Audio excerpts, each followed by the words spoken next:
Can we check into a hotel or leave the kids with your parents? You're on, Lieutenant. I'll see you in about a half an hour. Washington, D.C. International Airport. The towers lost control. Instrument landing system is down. Backup systems won't come up. This is a professional mercenary. You got the world's biggest drug dealer on his way here now. What do you need, a slide rule to figure this out? You get the hell out of my office. Oh, we are just up to our neck in terrorists again, John. But for police officer John McClane, it's just another Christmas. You're the wrong guy in the wrong place at the wrong time. Story of my life. Wife's plane, they're gonna run out of fuel in 90 minutes. It'll blow you sky high. Die Harder. Bruce Willis. Die Hard 2.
What is this? Whitey, are you the host tonight? I do. Every time this happens. Every time.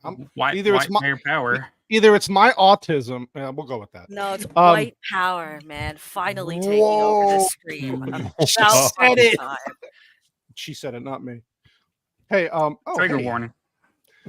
I don't be offended, people.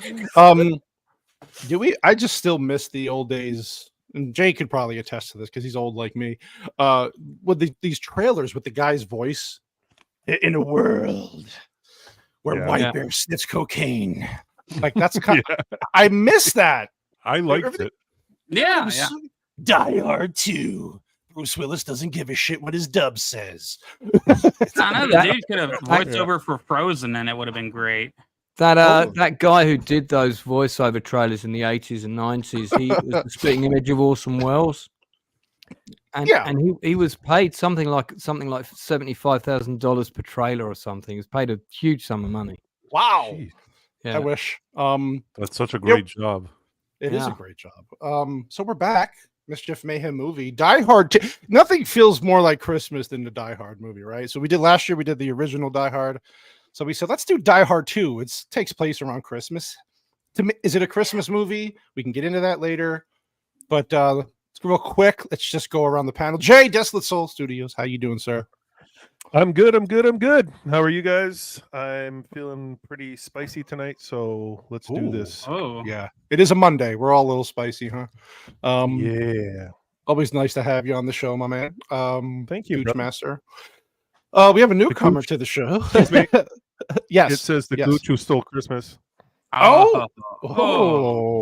Yeah. We don't want to know how. You don't want that coming down our chimney. Let's not talk. No, we're going up the chimney. Yeah. We have a newcomer to the show for the first time. Mr. Price of Reason. How are you, sir? And welcome. How did my picture get on the bottom square? White Bear's got no, but I feel so comfortable with you right behind me. Whoa. Is that some sort of finger puppet? Admiral Akbar There's figure? a finger involved, but okay. It's not really a finger People puppet, are but sick. People are sick. I love it. Lance, I know we only have you for a short time, but how you doing, sir? Yeah, I'm a little bit under the weather and have a very full and early start tomorrow, so I really want to stay for the whole thing. But Dr. Vex has demanded that I get my rest. That's a new improved version of me. I've currently got a beard. So actually, it's kind of positioned well. You can picture Whitey's beard on my face there. That's accurate. Yeah. Yeah. Well, that's not an image. Yeah, my tongue's longer than that, though, I think. But now I'm gone in 60 seconds. Okay, well, thanks for having me on, guys. Yeah, see you later. It's nice Bye-bye. seeing y'all. Peace. Vex, how are you, Vex? I'm here. I'm not queer. We'll leave it at that. Okay. Oh god, I'm gonna fuck up the trivia again this week. So that's the best part of the whole I've show. I've got a few trivia things I can throw out. A wasted Vex doing trivia is my favorite part of the show. So, thank you for being you, Vex. You're Always. welcome. White Bear. Yeah. How you doing, Mr. Tennessee boy? Oh, there you go. The co-host that we sometimes forget. He's like, Is that like what you really look like? It's the other Italian on the movie show. It's that guy, who the guy would be perfect for reviewing this movie because he looks like well, no. Especially that was when from we our first Die Hard review, actually. If we yeah, do he live came free in the Die tank Hard. top and everything. Yeah. Yeah, it was great. It was great. Yeah, he does he was have on a the show too. He does have a link. I'm just saying, just in case. So there could be a surprise pop in, but we'll see. Okay. Well, for right now it's Gord King, so yeah, y'all enjoy that. Yes. Hello to the chat. I do see you all. I love you all. Jacob Ironside, Mrs. Sassy, Gord King, of course, Shield Wall. Some guy named Desolate Soul Presents. I don't know who the fuck that is. That guy's so annoying. AJ, Erase AJ, Little Platoon popped in before. Appreciate you. R2 sent me a dub for the TBS version of this movie. We'll be watching later. It is fucking hilarious. Thank you. Okay, yeah. So well, might as well just start getting into now, since Lance is only going to be here for a short time, he does have some information on the UK version of this movie when it came out. So Lance, if you want to kind of give some insight as the version you got to see. Yeah, well, as you guys will know from previous streams, I was in America when the original Die Hard came out. Massive fan, went to see it 6 times. Jesus. And took 22 people to see the very first UK screening. No one had ever heard of it. No one knew what it was. So when the second movie came out, I was, we were all there opening night, Odeon Leicester Square. 10 of us went, and my friend Max had just got back from America and he'd already seen it. And he was like, "Oh no, I'll come again," So we're into the movie, and the first major action scene in the movie is the battle on the Skywalk, which I actually think is a really, really good choreographed piece of action. And I've shown it as a movie quiz clip many a time at Christmas. And that's the scene that's got our future Terminator 2, Robert Patrick, doing a cameo as a terrorist, along with a Ben Stiller lookalike, who I believe has doubled for him a couple of times, that actor.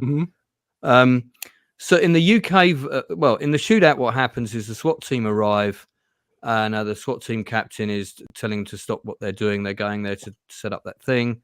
And he says, "What do I look like to you?" Robert Patrick turns around and says, "A sitting duck," and he shoots him in the head.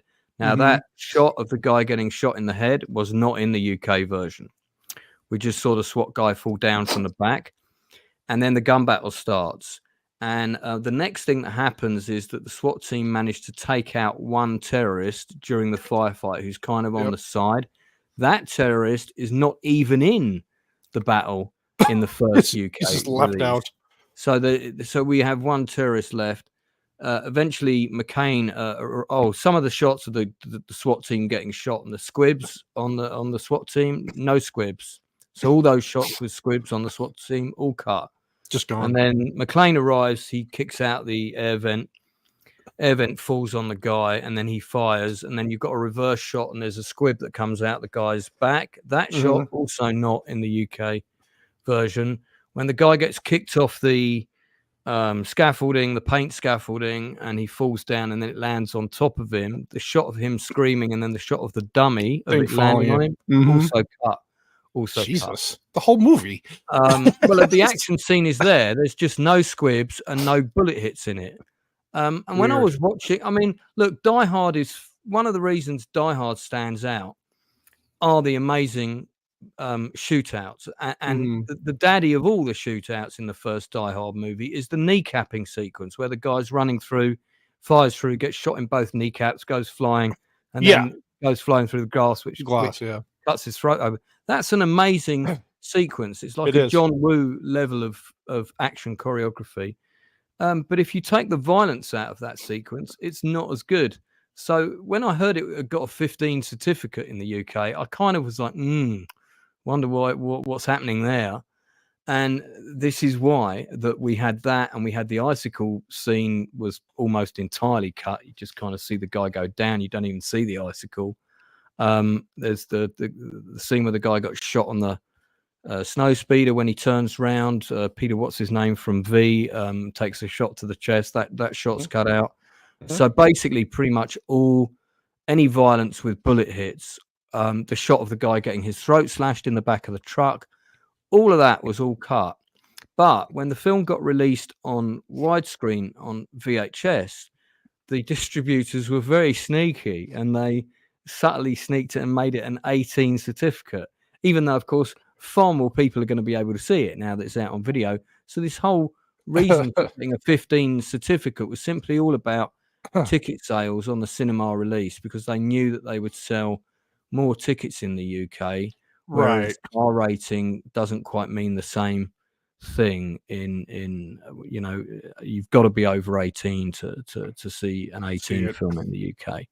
That's so it was all about ticket sales. Of course. I'll just say as well that and it is a controversial decision, because I know everybody loves Die Hard 3 with Samuel L. Jackson.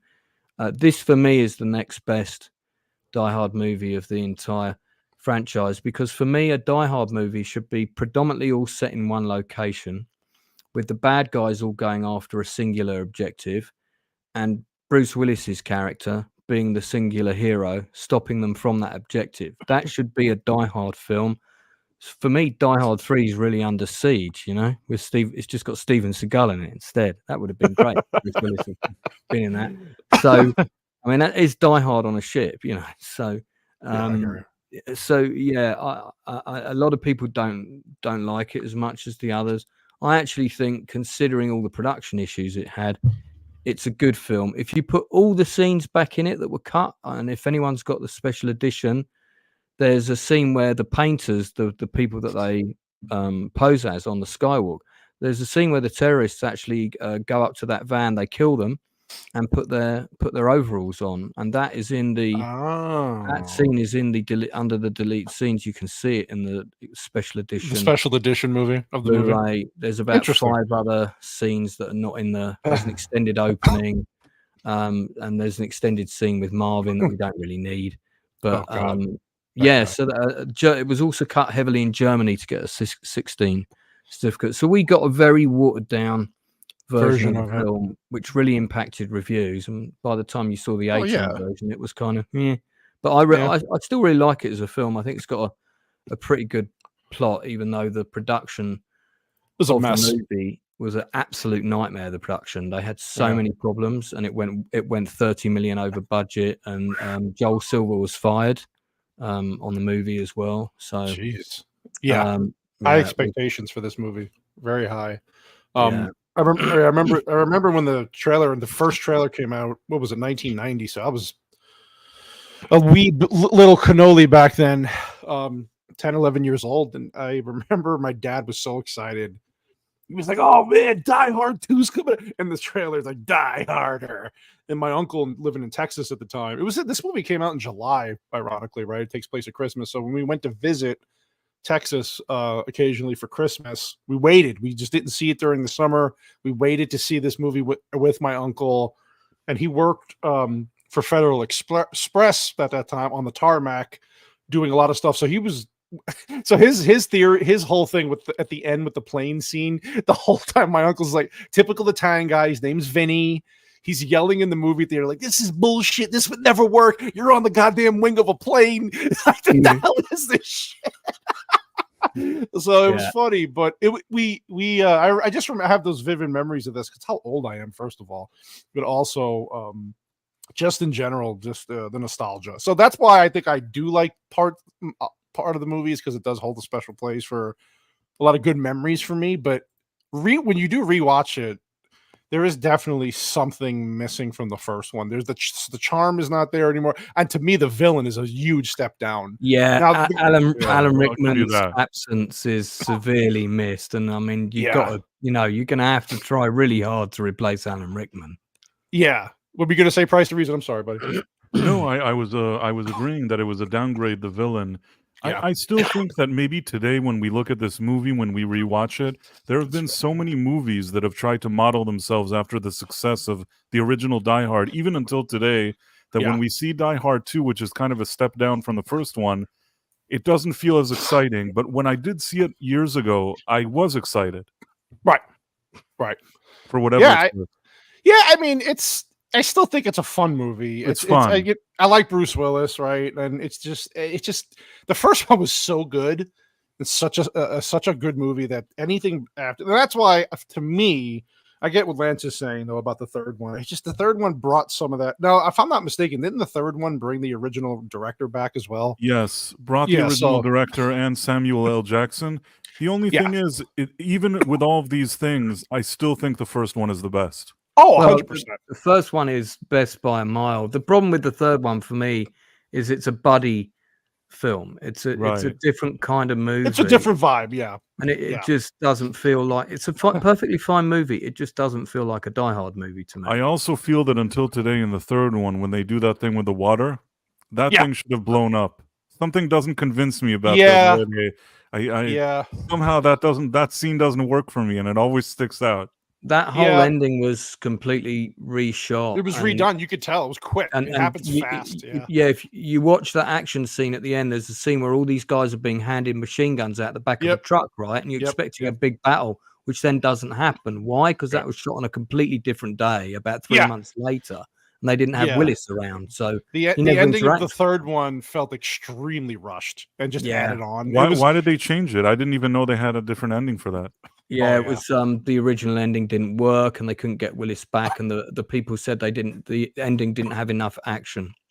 They wanted a bigger action ending. I think everything about that movie is good until the last maybe 10-15 minutes. It's just kind of that's why the first one to me is just it's such a damn good, perfect action movie. It's got a little bit of everything, and Alan Rickman, like you said, Alan Rickman makes that movie. He elevates it so much because he's so good. I think it was the acting in the first one. I feel like this one, it was diluted and just kind of like it feels very forced, a lot of it. And it's just weird. Even the opening here, you get him in the air. It's his car is getting towed away. It's not even his car; it's his in-laws' car. He's in Washington D.C. visiting his in-laws. Now he's an L.A. cop. So they just kind of throw that in there at the beginning, saying, "Oh, I moved to LA because my wife, we got back together, and now I'm an LA cop." And you're like, "Okay, I would have rather this movie been in LA, showing him trying to adapt to LA with his wife and the family, instead of being in." But again, it's got to be in the wintertime. It's Washington D.C. There's a lot of politics. The movie with the politics and the drug dealer guy, so it's like I get it. Doesn't the third one have Jeremy Irons? Yeah. Yes. He's playing Alan Rickman's brother. Which he does a really sort of over the top, vaguely German camp accent, and it's Little Platoon voice would have been better. He's good, but he's still not as good as Alan Rickman. Oh no, you're right. No, but that was the first Jeremy Irons movie that I saw him, and I was like, holy crap, this dude, at least he's acting. He was good. He's a good actor. He ate an egg. Nude stuff. You can't watch the nude stuff. Okay, so here we got dude over here practicing for his big day, his Martin Sheen role, And then of course I like how I don't understand why they put that in there. Like, I don't know why they had to. They're trying to portray him as like I don't want to say crazy, but like he's just eccentric and just weird. It just didn't work. So I don't know. Sorry, Jay. I didn't mean to cut you didn't like the bit where he fired the remote control at the telly? Yeah. Really intimidating there, turning off the TV. Really scary. After he Well, was it starts off that he working out naked. He's working out naked and turns off the TV very fiercely. He's doing. By the way, you just skipped a really funny scene. Which one? All these guys are converging. Oh, they're coming. Yeah. It's like the most suspicious-looking group of terrorists. that ever one by walked one here. out of the rooms. Out of the room, Be carrying violin and guitar cases, you know. Wait, is this guy to the right of him? Is that Roth from Friends right there, trying to get the phone with the mustache? No, but sorry, Jay, Jay was gonna say something. Oh, sorry, Jay, my bad. Oh no, I was just saying, like they were trying to portray him as almost like a crazy villain in the beginning. Like you would see that with William Dafoe almost, but like this guy, like you see this guy doing it, and you're thinking, oh, this is a crazy. But then you're watching, and he's a what is he, a general or what was he? I can't even He's a general, right? Or no, not a colonel. Lieutenant. He's a special forces colonel, I think. Yeah. And it's just, it doesn't hit the mark. It doesn't even fit together. Like I'm just like, why did they even have to add that? He does have one really good line where he says to McClane on the phone, "I think you're a bit out of your depth on Nightline." Oh yeah, and McClane goes, "Blow me." That's Well, a funny little exchange between them. I like the line he uses when he's with the news anchor. She's like asking him a question, and he goes, "Yeah, I got 2 words for you. F you." Yeah. Like, F I'm you. like, Yeah. oh, okay. Yeah. And he's a good villain tonally. He's just like he plays it completely straight. By the way, I never noticed the Lethal Weapon advertisement until this weekend. Lethal Weapon 2, if I recall. Oh wow. In the magazine, I never caught that. I was like, "Wait a minute, that's Lethal Weapon 2." Yeah, that would be the second movie for sure. I was like, "Oh wow, what a nice little What does that even mean? Armed, dangerous, and all yours. Well, I can tell you what that means. Vax, you want to chime in there? Basically, we're talking about Mel Gibson, single now, no woman in his life, peak physical condition. Yeah, sure. Oh, and now we, the ladies, can have him all hours. There you go. Missing. No, I think the only thing you're wrong here, Vax, is So that armed. You notice how Armed and Dangerous is over the black guy, and all yours is Mel Gibson. So I think they're trying to tell us something now. Oh wow. Vex, can we be inclusive? Can we add men in there too? Like, let's be inclusive. Can we add the men might want them too? Can we? Yeah, fuck your inclusivity, man. Don't trigger anybody here, please. Yes. I'm pushing. By the way, no, Vax doesn't need a push. Okay, she can do it all on her own. Sorry, go ahead. Price reason. Yeah, price reason. That scene with the old lady that she's like, "I tried this on my dog, and it took him a week to die." That's kind of weird. Yeah. They were trying to show, like, because they were saying how the whole conversation with Holly, it was about technology changing. He's got a beeper now, like the 90s, right? Everything was moving fast with technology. And so, she's like, "Oh, my husband doesn't like technology." And she's like, "Oh, I used to have mace, but now I carry this taser. And I used it on my dog, and the poor thing limped for a week." And you're like, "What? Hey, what are they trying to push here? Just to test it. See how it works. I guess it was supposed to be comedic in some way, but it just makes people who stupid, try to defend themselves look stupid. Like, I don't know what the joke was supposed to be here. It's like crazy old lady joke, I guess. They needed a reason. I mean, she would use it later in the movie against William Atherton, whatever that character's name, but that's the actor. So I guess they just needed some kind of setup, and they're like, "Why don't we make it like some quirky, weird, wacko lady?" Richard Thornburg is the character's name. Right. Or Dick, as she said. He plays a good asshole. He's a good asshole. Perfect. This guy's getting up, and he looks like he has some gas. Good asshole. Yeah, you're my asshole, Wendy. What? I love you, Wendy. Yeah, so this is where the bad guys go to this church, and this poor old guy, man. Yeah, this poor old guy gets it, and this poor guy. Look at him. He's just eating his beans, passing gas, watching The Price is Right or whatever the fuck. And then meat from Porky's shoots him. Meat from Porky's shoots him. But there's that guy was in Revenge of the Nerds as well, maybe. There's also like a funny line. He's like, I don't know if it's supposed to be funny, but he's like, well, part of this church is going to die with me. And they're like, yeah. You're right damn about that. You're right about that. You're darn tootin'. You're darn tootin'. We got you. Yeah. So this is where you see the colonel or whatever the fuck he is. Oh no, this is his people. So they're on. Yeah, like you said, the most inauspicious people. They have these headphones on. They just look like they're just really serious and constantly. Yeah, and of course he's the only one who notices it because he's John McClane, right? He notices them acting awkward. They're kicking like the gifts that they have under their chairs and looking suspicious. Hey, go back. He spots his earpiece. The earpiece too, yes. Yeah, that actor there is Don Harvey. That's Kevin Costner's driver in the film The Untouchables. Oh, you know the that's one. Right. Yeah. He's nice to be married. Yeah, yeah. I've been trying to get him on my channel for ages. He's a character actor, been around for a long time. You talking about this one right here? Yeah. What were you gonna say, Whitey? He looks like the dude who played Pink from The Wall. Where do you get this stuff? One of the other terrorists is John Leguizamo. Yes, from the original Mario Brothers. That was such a good movie. And such greats as The Pest. I actually quite like that film.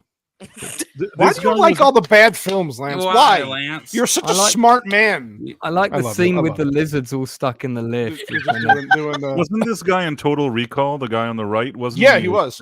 He was. Yeah. Yep. Yeah. Recall. That's it.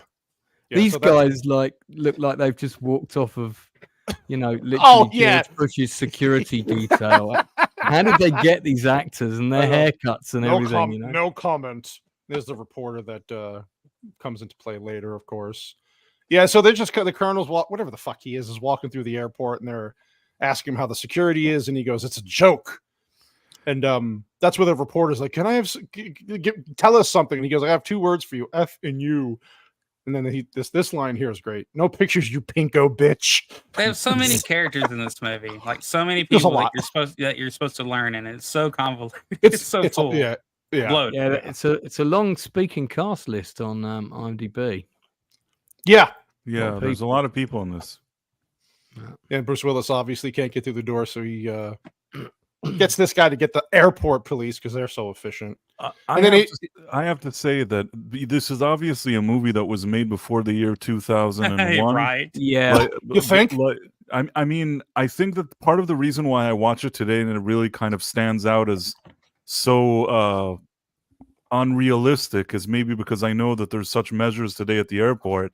He's just like walking around. All the terrorists are walking around. They're going into all the offices, smoking cigarettes. The lady with the news. It's just like they're walking around like it's the Cheers, like the bar. You know what I mean? Norm, right? But it is a movie of its time. You say that, but the second time I went to the States, I grabbed a bag in a hurry from my room, and I forgot that it was the props bag from this thing we've been shooting. When I got off the plane and unpacked my bag, there was a replica of an M10 machine gun in the bag, and no one stopped me. Wow! And I mean, can you imagine me trying to explain that? Oh wow! If someone had found it, and Listen, I was so horrified, I smashed it up and put it in the bin of the hotel. I was like, "Oh my god!" I thought I took everything out the bag, because there was all these replica guns in it. I unpacked it. It just got caught between a fold because it's quite a small gun. They probably let you pass with the accent and all that. They probably thought I was related to Alan Rickman, so it's fine. Yeah, Liquid Metal he's Man. good. Yeah. Terminator guys in this too. I know. I felt so bad. I was watching this and I was like, "Who's this?" Little platoon. That's a good. I love how they're shooting rounds in this big open area, and open area, and there's like no one but comes in to check what's going on. Like no, but he did squeeze. Fire off? He did squeeze that guy's head through the turnstile thing. That was fun when he killed him. That was interesting. Then he gets to this guy and he stops him, but he's on a bike. He takes the bike that he sees to chase him down, and he jumps on him, and of course the guy gets away. Probably But in the then- version that Lance saw, they ate popsicles together or something. Oh, maybe they fed each other popsicles. Yeah, There was. Yeah, you didn't see the guy's head get crushed. No way they No. showed it in England. no, It was a you different all have a edit. spot of tea. That's what they said Yeah. to each other. By the way, did you guys know that this is the biggest body count in a movie up to this date in an actual Really? film? Yeah, because of that all the too. people that get killed on the very British plane. Hello, it's Windsor Airlines here. Yes, we're Oh, coming in. that's right. That's Chief right. O'Brien can't fly. I thought planes. Nosferatu was Invisible Man was the Invisible Man. And there's Yeah. there's a joke in that scene that only British people would understand. I don't know if you remember, but the air Okay. hostess says to the old lady who's looking worried, "Don't worry, love. We're like British Rail. We're getting there." And that's because British Rail, who were always late, were running an ad campaign in the UK at that time, which went, British Ah. Rail, we're getting there, because that was the best slogan That they was the could come up with. And it's Well, in the there you go. movie, and I thought it was really cool that they put that in, and even though added that American in. audience wouldn't get it. You don't get action, but you get your move. You get that, huh? Right. We get a special in joke. You get special in joke. They made it up to you. Yeah, they Yeah, made it I like, made it up um, to us. I don't Some know. dry British humor. I think there's I been like- films with more body counts before that. No, because there are the Well, body plane count blows on the up. plane is like something like 300 on the plane that damn gets you, brought Whitey. down. Come a crash, on. plus all the people that get killed. Well, I'll send you the link to it. Okay. You fine, fine. There you go. Okay. I see what you're doing. I read that somewhere, but it might be Vex trivia, so it could be wrong. We Dude, just spread whatever trivia you want to spread. Oh. It's all good, man. Vex likes when it's spread. You sound, Oh yeah. Vex, you sound just like I feel. I'm sorry. I'm. Oh my god. I smoked too much. That's really all it is. I'm Mhm. vibing right now. She's Oh, feeling it. Big hug. She's one with Big the hug. earth. Yeah, so we got Holly meets so we meet the reporter again, right, from the first movie. And I like how, here's the thing, they're on this plane together for how long, and they just now notice that they're sitting next to each other after what, a few hours probably flying together. They just Well, noticed it. isn't he sitting like a sort of? He's doesn't right he get next to her. moved? Doesn't he get moved and he ends up sitting near her or something? I don't remember. No, I mean, from what I remember in the just literally, he's like, "Oh yeah, I want my first." Oh, maybe you're right. He was supposed to be in first class. Yeah, and that he was said it. they He was didn't. supposed to be flying first class. He ends up Okay. in business next Yeah, to then her. yeah. Then he sees her and he's like, "Yeah, I have a restraining order against this woman." It's like, yeah, she knocked two of my, I knocked two of his two front teeth out. It's kind of funny, but they had to put them back together, right? They had to somehow get him back into the movie. So it just kind of. I actually think this is one of the bits that works really well. Yeah. It's quite effortless, and I like the way that the Yeah, air yeah. hostesses gang up on him as well. It's quite fun, Yeah, and then they put that shot of him up, and it just looks really awful. it's funny. It's funny. Yeah, Because Yeah. the actor is really good in this role and you kind of want to see him, there's a lot of suspension of disbelief that you kind of say, all right, he's also on this plane. But You I let it don't go. mind. Yeah, you let it go because it's nice that they brought him back. Of That's course. a movie. Yeah. You know. And then it's this part's funny. So again, like Jay was saying, like with this villain, just some things just don't work. They try to show him here as Mhm. also being a little crazy because this guy almost fails at his task, right? At the airport with the shootout. So he puts a gun to his head that's not loaded. It's like I just wasn't buying it. He was trying to come you know off as what? super intimidating. I was like, I don't get it. Like, yeah, This scene sorry, would have been better if he ordered someone to put a gun to his head. right. I think that would have been Vex, better calm because down. he's a because he's military, right? He's military. He's in power. I think that would have played out a little bit better. Yeah. But like him being the kind of like the psycho here, it just doesn't work because Nah. he's leading a team. He should be, cool, calm, and stoic, What- and What worked with Rickman is that he played it so well, where he was calm Yeah. and charming and just intimidating as fucking hell. Everything about his performance. This, I'm just getting there. He's forcing it too much. They're trying to they write this like- guy. This Sorry, is go. two-dimensional. I mean, Rickman didn't Yes. need to dance around naked and play with a remote control or things like that. He just was Listen. really intimidating. That bit was cut from the American version, but we got that in the UK version with UK his version? hairy nads. It was all in What there. were you gonna say, Whitey? I'm sorry, buddy.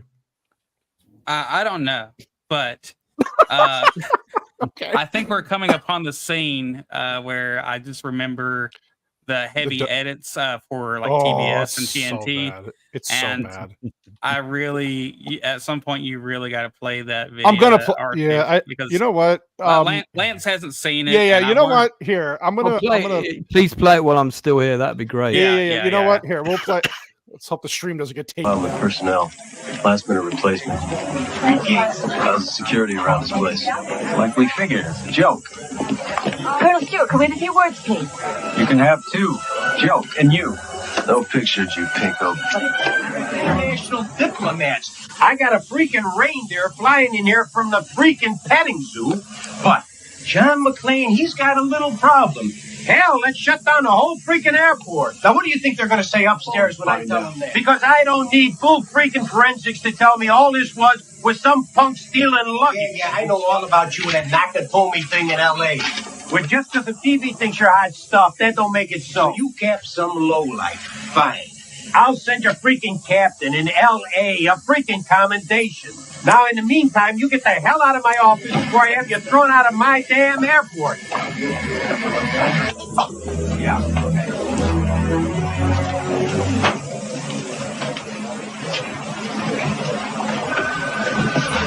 Hey, Carmine, let me ask you something. What sets off the metal detectors first? The lead in your hat or the junk in your brains? Fat freak. Who the hell is this? I'm a police officer. It's unauthorized area. Sure. L.A., Mr. Trudeau, don't mean squat. Yeah, that's what once it gets on that plane and makes it to a country that has no extradition treaties, we're finished. They're talking to us on our own damn system. They gotta be close. I'll have my men tear this airport apart. Just in the nick of time, huh? Hey, McClane, I got a first-class unit here, SWAT team and all. We don't need any Monday morning quarterbacks. Hey, forget Monday morning. My wife's on one of those damn planes these guys are fooling with. That puts me on the playing field. And if you'd have moved your fat feet when I told you to, we wouldn't be hip deep in snow right now. It's security. Hauling out of here, and you rocking the boat. Connection? Come on, McClane, just a few words. Okay, just a few words. Joe. Right. Make up your mind. Oh, we are just up to our neck in terrorists again, John. Governor Papa, Falcon. Oh, shoot. The cop. Yeah, one of the good guys. You see, you're one of the bad guys, and now that I got you, sorry, I'm gonna trade it for my wife.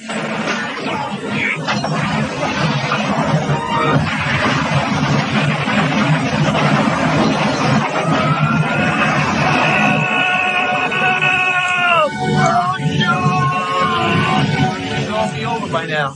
Well, maybe they're just a little bit more creative than you think. Well, at least I'm thinking, damn it. Listen, you wise guy. We're here to service that hijack cell. Yes, I was wrong about you. You're not such a rascal after all. No, you were right. Just your kind of rascal.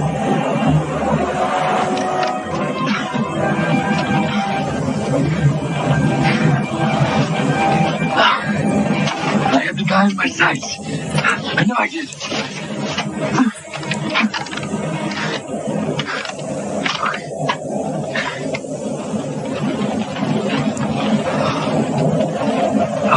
Oh, shoot.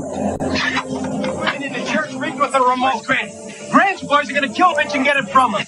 What's gonna do it? They're getting the same damn plane on him, take off with him. Get the hell out of here. When the Army can't do it, he must have loaded that unit with his own men. Are you nuts? That firefighter now should... I told the took us around by the time. McClane, you are completely around the bend. You know that?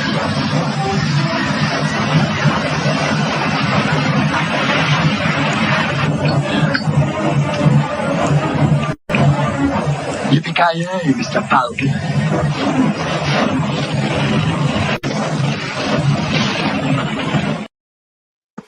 Yippee-ki-yay, Mr. Falcon. I didn't realise that Richard Pryor was available for dubbing. What the fuck? Oh my god. Oh man, Chris I'm so Farley glad played Lorenzo there. My wife's on the plane. Oh my! It sounded like there were three different actors doing the voices. It wasn't even one One guy. of the worst dubs ever. Oh my god. What? Your What fat is feet. what was this Run her about off the for, show by the floor. way?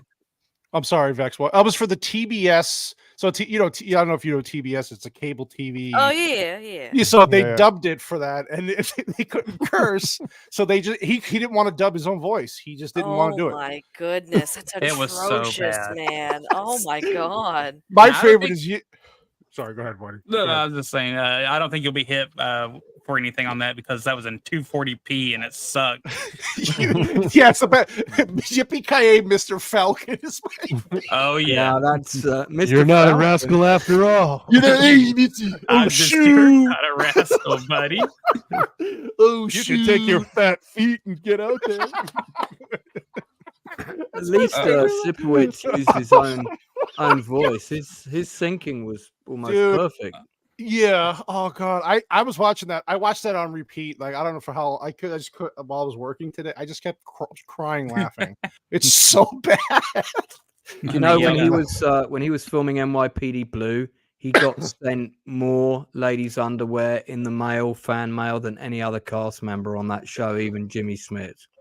Really? Yeah, Mr. Dennis I heard Franz, that. huh? Dennis Franz got like sacks and sacks and sacks of. I fan never mail. understood why though. Why? He did an interview and he said, "Well, most of them were from lonely middle-aged women who wanted to marry me and take me home and make me a pie." Aw. So, It's yeah. really weird. Right. Did a great Must be interview. The about it. mustache Must wins. be the hair. It's the hair. He's a little. Oh, He's yeah. a little rascal. Yeah, he was damn good on Mr. Rascal. NYPD Blue though. He plays a son of a bitch in this movie though, man. He's a real You piece mean a of son of a gun? What sets off the stuff? You stuff in your brains. It's so stupid. I can't do it. Oh god. What did he say? The lead in your hat or something? Yeah, I- it's the lead in your hat or the junk in your brain. I don't know what's worse: the lead in your hat or your junk in your brain. Junk in your brain. It's not even this. At one point, it's like Dennis had to stop him from talking, and he's like, "Just get out of here!" You know, you're not making any sense. You know, like because it wasn't making any sense. It Speaking of sounds the- kind of like Ben Stiller as Zoolander doing the dub for Bruce Willis. Or from Dodgeball. No one makes me bleed my own blood. That's so funny. Yeah. So You Google eyes. I can't. I didn't even know where to begin. I'm just dying from that dub. That is so good. So this is where we get to meet the drug. He's a drug dealer guy. Later. Esperanza. They're trying to bring to America, and this is the whole point of the hijacking of the airport. And they want to get this guy because, again, they don't really give you a lot of backstory. They just tell you that they know him and that there was a whole thing in Grenada, wasn't it? Grenada. Yeah, he's he's wanted for war crimes and. But they really don't go into much detail. They just kind of mention it and expect you to just know. I think that element of the plot is quite weak. It's mainly set up on a television clip. Right. In the airport, there's like a couple of lines about it. Right. On a TV report, and that's Well, about it. In the first one, like Alan Rickman had a motive. You just didn't really know what it was until the end. But it still was set up so well. So speaking of, this girl wants to wear Bruce Willis as a hat. She does indeed, but just the facts, just the facts, man. Just the facts, man. And then of course they had to get this guy back in, even for 5 minutes. He's not in the movie long at all, but they had to get him back. So he's trying to help him use his police computer stuff to find out who the guy was that he shot. And this girl really loves John McClane. By the way, this actor, Reginald VelJohnson. So he basically was already doing Family Matters at this point, a gig that he only got because he was a police officer in the first Die Hard. So when they wanted to do the sequel, apparently they wanted to give him a larger role, but he couldn't because of his filming obligations for Family Matters. The best that they could work him in was sort of a cameo, and I actually like the vibe between him and McClane. I would have wanted to see more of him. Yeah, he was gonna be another passenger on the same plane as the wife in the original early draft. I don't know. I think it helped him not overstay his welcome, and yeah, that's like why the character worked out so well is because it wasn't he wasn't suddenly forced to go into like action mode of some type. I don't know, but yeah, they I did have liked a great I liked it chemistry. either way. Though. Yeah, This movie reminds me of. This movie reminds me of like the '70s detective series on on television. Like it was just like television. It's like so. Everything was so convenient in this movie.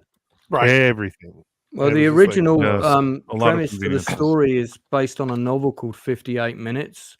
Mm-hmm. Just like the first Die Hard, they took a book and they kind of developed it. And the premise is actually exactly the same, but everything else about it is thereafter is kind of different. Yeah, this guy was a senator, a congressman. Yeah. What the hell is his Fred name? Thompson. Fred Thompson. Thompson.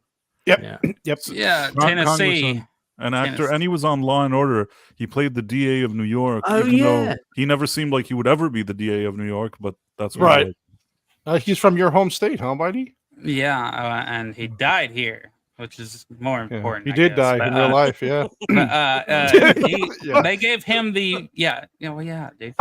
He died.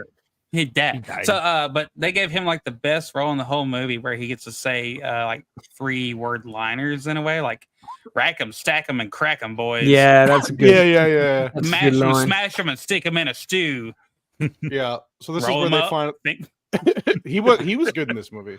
He was. This is where they find out that the guy that they shot was supposedly from the Department of Defense that has him dead from like a couple years ago.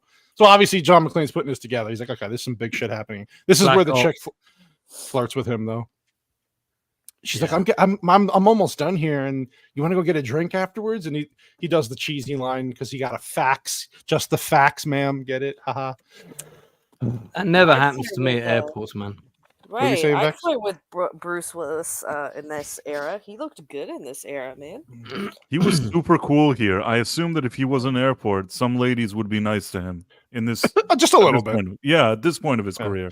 Not this exact still of him. Right there. That one kind of makes him look like Al Bundy or something coming at you. Oh, pig! Or one of the Cuomos. I don't know, but anyway. The Cuomos. He was big in Moonlighting, like. Oh, back yeah, in right the around 80s, now. Yeah. Cyber Shepherd. Moonlighting was And a that's- great show. You want to talk about a messed up production? Oh my god, that show was a nightmare to make, but great chemistry. Him and Silver. But That's one of my people favorite found shows. him attractive, and he did that beer The commercial. first few seasons of Moonlighting were good, but then they started. two. He started getting these movie roles, and then it seemed like he never showed up, and Sybil Shepherd didn't show up, and Wasn't Sybil Shepherd a little jealous of him because he was becoming a big star too? yeah, I think going into it, she was the bigger name, and then suddenly he was getting all these roles, and he didn't even 86. feel like being there. I have those DVDs somewhere. Yeah, but she got that is so show, Sybil. It's not Die Hard, okay? It's not Die Hard. This, You can always fall back on Sybil. Sybil. I run Tennessee for white. It even man. had a cool theme song. It was a great theme song. I love that. That's really good. Yeah, it's one of my favorite shows. Yeah, this is where they go up to the. So this is where they're trying to tell the guy who runs the tower there what this guy really. So McClane's trying to warn them, of course, about something's going to happen. He doesn't know what. And of course, Dennis Franz is doing his Dennis Franz thing, where he's just yelling at him, trying to kick him out of there. But we get. So they took this church over and have plane equipment that basically ties into the main tower somehow, and they just completely block their communication from the main tower to any of the airplanes, which I'm trying to think even if they were really professional and smart, could that actually fucking work from a church? That's off site. And I'm like, suspend disbelief here, I guess. It's a movie. So film techno bollocks. It's absolutely possible. Yeah. Techno bollocks. I'm going to use that from now on. Yeah. That's a well-known term. Like many things in this movie, it's another convenience, but I didn't mind it. It's okay. It's okay. Yeah, the church has cables under it. They discovered them and they took over the airport. Yeah. And this is just a lot of yelling I mean, here. And they're going into a Die Hard movie, you only set your expectations so high. That's true. You're not going to be That's judging true. it for every incremental thing. But That's true. That's true. It is what it is. It's just it's there for an action. It's the same thing as in Heat, where they've got the plans for the bank and they've already cut all the systems for alerting the police before they do the raid. Oh yeah. It's that kind of. In theory, I'm sure it's possible. Probably But- not as possible as it is in the movie, but it's a movie. One of the actors here is from Ruthless People. He's the police officer in Ruthless People. That's a great film. Ruthless That People. is a great movie. I So haven't seen that in underrated. years, but I really, Ruthless really People- like it. yeah, that was a good movie. Yeah, Got a great animated opening title sequence from what I recall. That was a good one. I got to rewatch that now. Yeah, It's is this where they? Okay, so they got the attention of the tower. They take over, and this guy's giving his basically telling them what he wants. And again, I'm just not buying it. Like I know he's trying to be scary and intimidating and stoic with his stone face. I just okay. I don't know. I like all the stuff between him and the tower. That's actually I like this part. It's Yeah. better than what we've been getting. I just I'm just so spoiled with the performance from the first villain that I'm just like, it set such a high bar for me that I'm like, I guess. I think it was just the pacing in this movie. Like it's just so it sporadic was and it's all over the place. You're not getting a full grasp of like the storyline, and if there really is a storyline for this, really. I mean, like it just doesn't give you the investment that you want from it. It's just you're just turning off your brain just to watch action. That's all you're doing. I like how all these people are just showing up in the tower. The reporters just showing up in the tower. McClane gets up in the tower. Yeah, This is anybody can walk in there. Yeah, apparently. Yeah. Yeah. And then Lorenzo yells at his people. It's like, if you don't get him out of there, you're going to be getting a pink slip for Christmas. And it's like, okay. And then this is where, John McClane does his elevator thing. And you're like, oh, look, he's doing the thing he did in the first movie. He's getting in an elevator. But why Washington? Like, just because it's his in-laws. Yeah, her parents are there. Yeah, okay. So it's Christmas. They're visiting. What's up, Barbara? It's okay. Better late than never, Barbara. Better late than never. Good to see you. Appreciate you. Yeah, and of course, where's the other guy? Oh, what did they say? He has motion sickness. I don't know what the fuck. At this point, I was like, all right, can we just move on to the action? See people get shot, please. Oh yeah, so this is where they figure out they can use the cat. What was that thing you said, Lance? With the walkway where the Skywalk.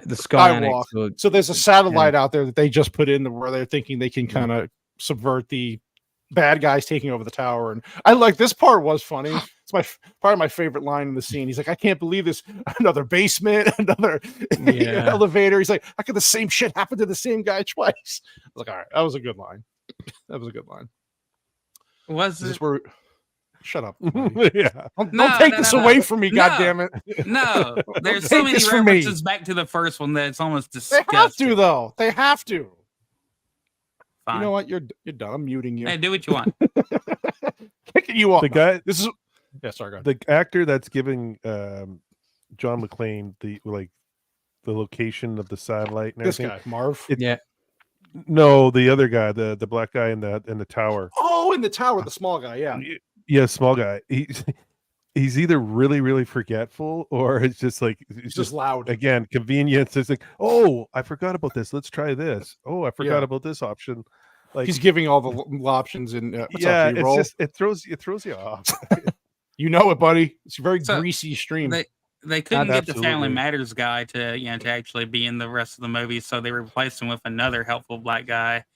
I feel like they did it just for that one reason. Well, He's not even, and there's so many characters. Well, but here we have an Asian pilot. We're just all diverse in this movie. Oh, well, what a League of Nations over here. Oh, God. You've got O'Brien from Deep Space Nine coming up in I think one of the shots after this. Yeah. There he is. Right here. There he is. God, yeah, he's in a lot of movies. He's in so much. He's in a lot of movies. This is just before he got the DS9 gig, I think. He was in what was the movie with Nicolas Cage? Con Air. He was in Con Air. Yeah. He's got a great part in that. Yeah. God bless. See, he's saying Whitey's line. God bless you. Bless his heart. Bless it.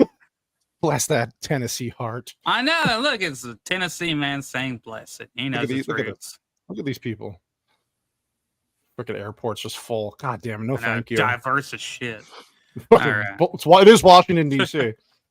Yeah. So they got the SWAT team running through and they're going. Yeah. So this is where Bruce Willis. So here's the thing. Bruce Willis overhears him saying this in the tower. And again, plot convenience, right? He just happens to remember this after he's getting kicked at and yelled at. And I don't know how the fuck he even heard it, but hey, something to move the plot along. So Marv here is trying to tell him how to get to the place. And I see the SWAT team shows up. This was a pretty good action scene. Yeah. Yeah, I like this. Little eggnog, Christmas tree. He goes, no, I gotta go. What does he say? I gotta go in a motherfucking tin can. Whitey, it was funny. I don't want to hear any bullshit. Yeah, but that would do. Yeah, but hey, look, there's Terminator. There he is. A young Terminator. I felt so bad because when I first saw this, I was like, look at this Robert Patrick T-1000 looking mother. Oh, that is him. That is him. Yeah, I heard Lance say it. I was like, oh, that was him the whole time. I'm such a dumbass. Wait, what? Face Off sucked. What are you nuts? No. Face Off was good. Broken Arrow sucked. I'll give you that. Broken Arrow was not good. Sorry, I like Broken Arrow. Sorry. Man. Oh my God, Lance, you're breaking my heart here tonight. I like Broken Arrow. I think we love you. We love you. Does Broken Arrow have Christian Slater or something? Yes. It was terrible. That wasn't a very good movie. Okay, that movie, I'll give you that. Face Off is fantastic. I saw it on a really big screen. Had a lot of fun. Face Off is very enjoyable. It's the epitome of peak. Thank you. Peak Cage. Thank you. We are hopefully going to review that in the new year too, at some point. Yeah. So he's going through the tin can. Cannoli. Yeah, a lot of bad things happen here. If you do Cage, you know you have to invite. Oh yeah, shit. That's a good point. God damn it. Look, Gord King agrees with me. Broken Arrow's a blast. So the two of us Gord. That's it, Gord. Gord's never allowed on this show ever again. Just kidding. Maybe. He's in the room. He's like literally in the room with us right now. He's always with us, Gord. There you go. That's the SWAT guy that's not in the UK cut. Yeah, he gets shot, and that looks like that's a good shot right there. It is, yeah, because they've got all those panes of glass. Yeah, so here's the thing. This is probably one of the best action sequences in the whole movie. There's a lot of shit happening. The SWAT team gets knocked off by the terrorists, and then of course this guy is going to get killed, and then John McClane saves the day by kicking the vent off, kills the Terminator. You know these scenes right here where they showed the hands, the feet, and everything. That's what I mean by like 70s TV drama or laying action. On the ground. Yeah, like they that's what they would do for TV to indicate something. I don't know why they do it for this movie. They do it because those shots are not Bruce Willis. Well, there you go. They would be second unit with a stand-in. That's not a true story. Give them more options to edit. On Battleship wasn't a true story. Oh fuck, man! Wasn't it? I thought it was. I thought it was pretty realistic. You know, isn't that about the attack on Pearl Harbor or something? Yeah, it's fucking one of the worst goddamn movies I've ever seen in my life. Battleship was based off of the board game Battleship. The board game. No, yeah. No. On that, Cannoli, we agree. Didn't Rihanna, wasn't the star of it Rihanna? Yeah, okay. Rihanna, and then there was the model, the chick. I forgot what her name Rihanna on a battleship. Rihanna on a battleship is a strange creative choice. Yeah. Dude, Denzel and Travolta for Rihanna. I'm happy to have Rihanna on my battleship. Face Off is a great movie. Come on, guys. What about Swordfish? Yeah. Swordfish was all right. It was all right. One scene. That's it. Halle Berry. Yeah.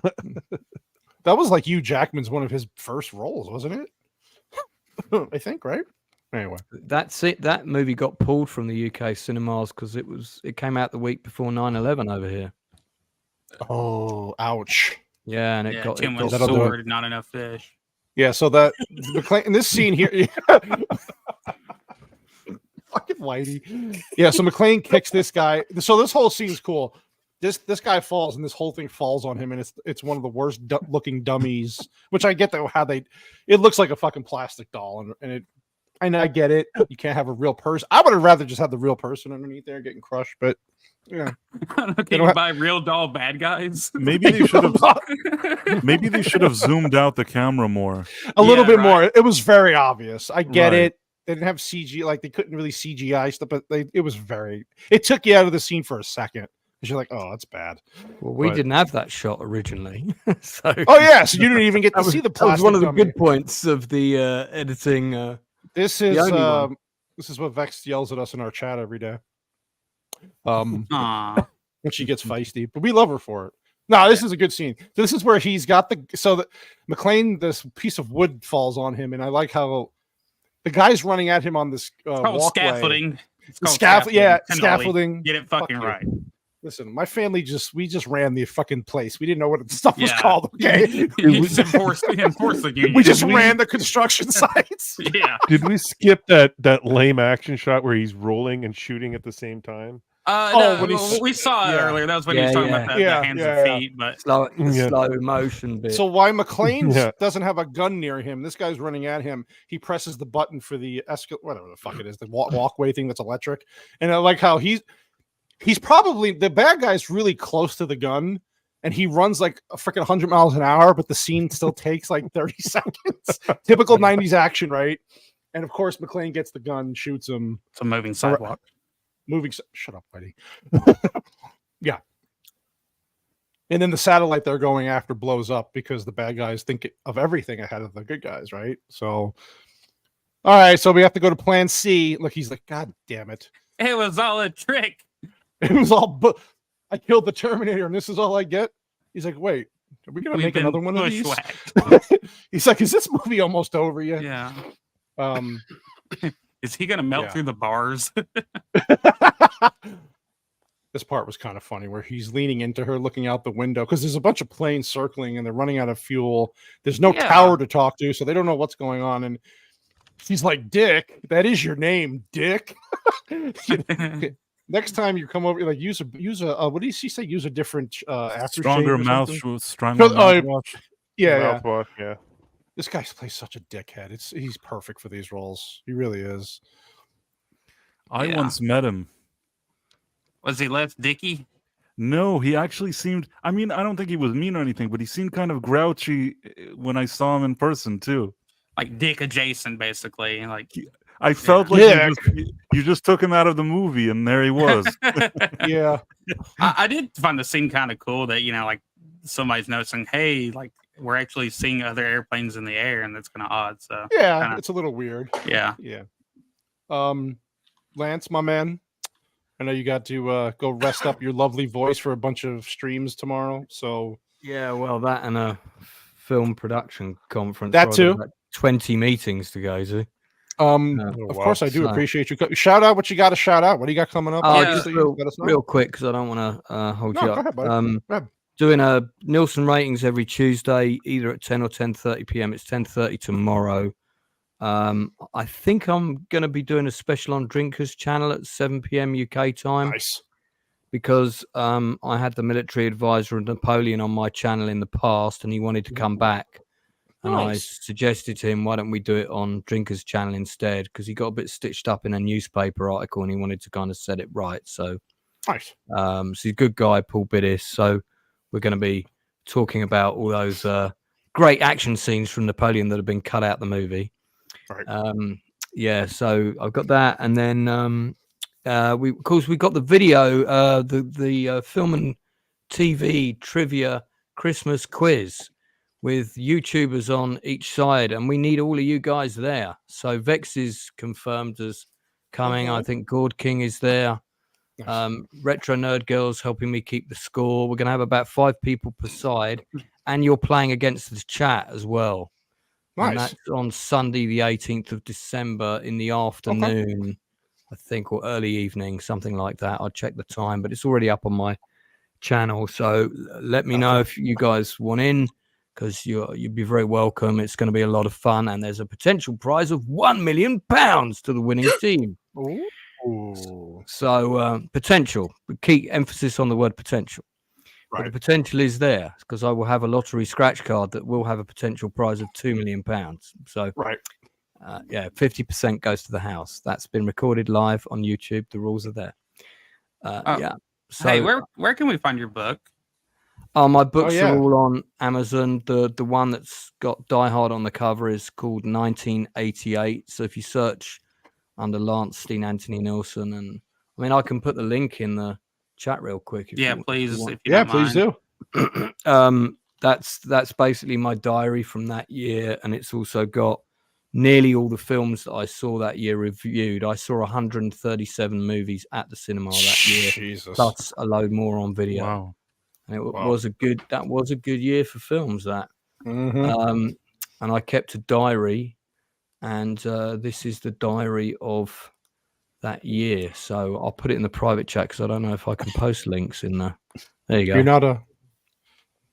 I don't know if I'm a mod. I'm not sure if I'm a mod actually. Don't give him a wrench. He's crazy some days. Yeah. Don't give him a wrench. He has a Wikipedia page. I get wrench happy and just chuck everyone out. I don't know. Actually, you could just check. I can't remember. No, I'm not a mod. You could play with your wrench on my show any day. Oh, thanks, man. And you can play with your wrench on mine. Oh, what a great note to go out on, guys. So with that full-on gay moment, nice. I'll bid you all good night. But thank you so much for having me back, and I look forward to coming back another time. Of course, sure, feel better. Have a good one. Yeah, rest up. Great meeting you. Cheers, guys. You too. Bye. All right, Bye. buddy. Beans and toast for him. Beans and toast. Anyway, I read his Wikipedia page. It had nothing about beans and toast on there. No, we just assume. How British is thing. he? You know. All right. Let's go. Yeah. So this is where they find a walkie-talkie device that has a code that the bad guys are punching into it, so they can talk on like a private channel to each other. Yeah. And I guess they can't figure out. They find one, but it doesn't have the channel the code punched in. So he's like, "Hey, can you do this, Mister?" He's like, "No, not really." He does like a lot of nerd stuff. The little man, a lot of nerd talk, and I'm like, "Okay, so that I can't means even no." triangulate this shit. Yeah, it's like, all right, so that means no. Ooh, he's being tough here. This is what Whitey says. His enemies, it's face to face. Pull a Fred Thompson on him. You gotta rack him, stack him, and snack him. Yeah, wait, what? That's what he says. He says it. This is that line roll that him, Lance smoking loves. him, and throw him to Poke him. Yeah, poke him. Outcast Creatives. Well, thank you, Lance. He's in the chat again. Beans and toast. See, I told you. Beans you know and what? toast. He You know needs what, to edit Lance? his Wikipedia page. Okay, Lance, I'm gonna give you a wrench, Lance. I don't know why you guys shit on beans on toast. So that shit is great, dude. You're just. I'm not saying it. I'm not saying it's bad, but it's not really. It's just beans and fucking toast. It's not real food. Yeah, and it's English style beans. That shit's fire. What does that even mean? What is an like English style bean? Honestly, it's made like with some. It's a white bean, and it's made in kind of like a sweet tomatoey sauce. It's quite so like baked beans. God. Baked yeah, beans. sort of like baked beans, but better. Okay. Oh, it's just better because it's British. No, because it's just got a better flavor to it, and it's a different kind of bean too compared to It's okay. I'll take your word for it. Yeah. Oh my god! On some nice thick cut, rye bread toasted. Put a little butter on it. Put some gross. Delicious. Side effects of THC can include increased hunger. Increase it, yeah.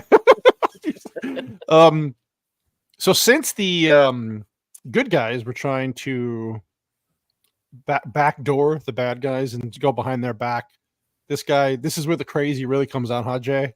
Where he says, "I'm going to show you what we can do," and he basically talks to one of these planes and cuts out the main tower, and basically he does something with the elevation, right? He tells them that they're on the right path, but it's actually 200 feet lower. Right. Sorry, go ahead. Yeah. No, exactly what you were saying, that he fools them, that they think they're in a different height than they are with the 200 feet, and that's why it's dark, so they basically can't see. Crash. Yes. Yeah. So Bruce Willis has the bright idea here is to go out with like these flamethrower, like he puts these sticks and gas, so he's like torches basically. And I'm just sitting here going, I'm telling my wife, I was like, I get it. Like he's out there waving these torches while it's in a fucking blizzard in the dark. The plane's not going to see him, obviously. Why wouldn't he make like a big section around him? Hey, what if I fire my gun up at the sky? Wait, no, that'll never work. That'll never like you work. you have gasoline. Why not put it in a big circle or like do something else? Him waving around his fucking arms like this, I'm like, what is this going to do? When I was a kid seeing this, I was like, oh, this is really cool. Now I'm like, this is the stupidest plan. And he's doing anything he can. They'd probably just write something to say we'd like get high, telling them to raise their altitude, and then they're just, it wouldn't work. Like, go eat a bagel, Vex. Go eat a bagel. And of course, the plane flies right over him, and of course, everybody dies. It's so sad. It's just so sad. Yeah. Considering what type of movie this is, the entire plane going down is pretty serious stuff. You know, it's dark. It's dark. Yeah. Yeah, he actually does react to it, I think, properly. You know, like knowing that all those people just freaking died. It was yeah. It's pretty wild. It does, and he's upset obviously because he tried to save him. You get some of the worst CGI or green screen I've ever seen in my life, but it's only for a second. You could tell. 90s, right? You see a lot of this in the 90s movies, especially action movies. Bad green screen. But yeah, so he's like, all right, I taught you fuckers a lesson. Haha. That dude should have been naked throughout the whole movie. Just doing his and nobody's saying shit about it. Just he's just naked the whole time. Just turning around aggressively, shutting things off with the remote. Yeah, just like a 13-year-old. The first day that he has a home by himself, he's like, "Yeah, I'm gonna run around here naked and shoot guns." Like, dude, you're not a Navy SEAL, former Navy SEAL or anything. You're just a naked little freaking weirdo. So this is where he tells McClane that his wife's plane only has 90 minutes of fuel left. And they're going to send the military unit in to save them. So this is where you get into the middle of the movie now. We're like, okay, this is where we're setting up how we're going to rescue everyone. This fucking guy just likes lurking over her. Well, there's like how many other windows in the plane? He just really likes her though, huh? Must be her big boobs. She does have big boobs in real life.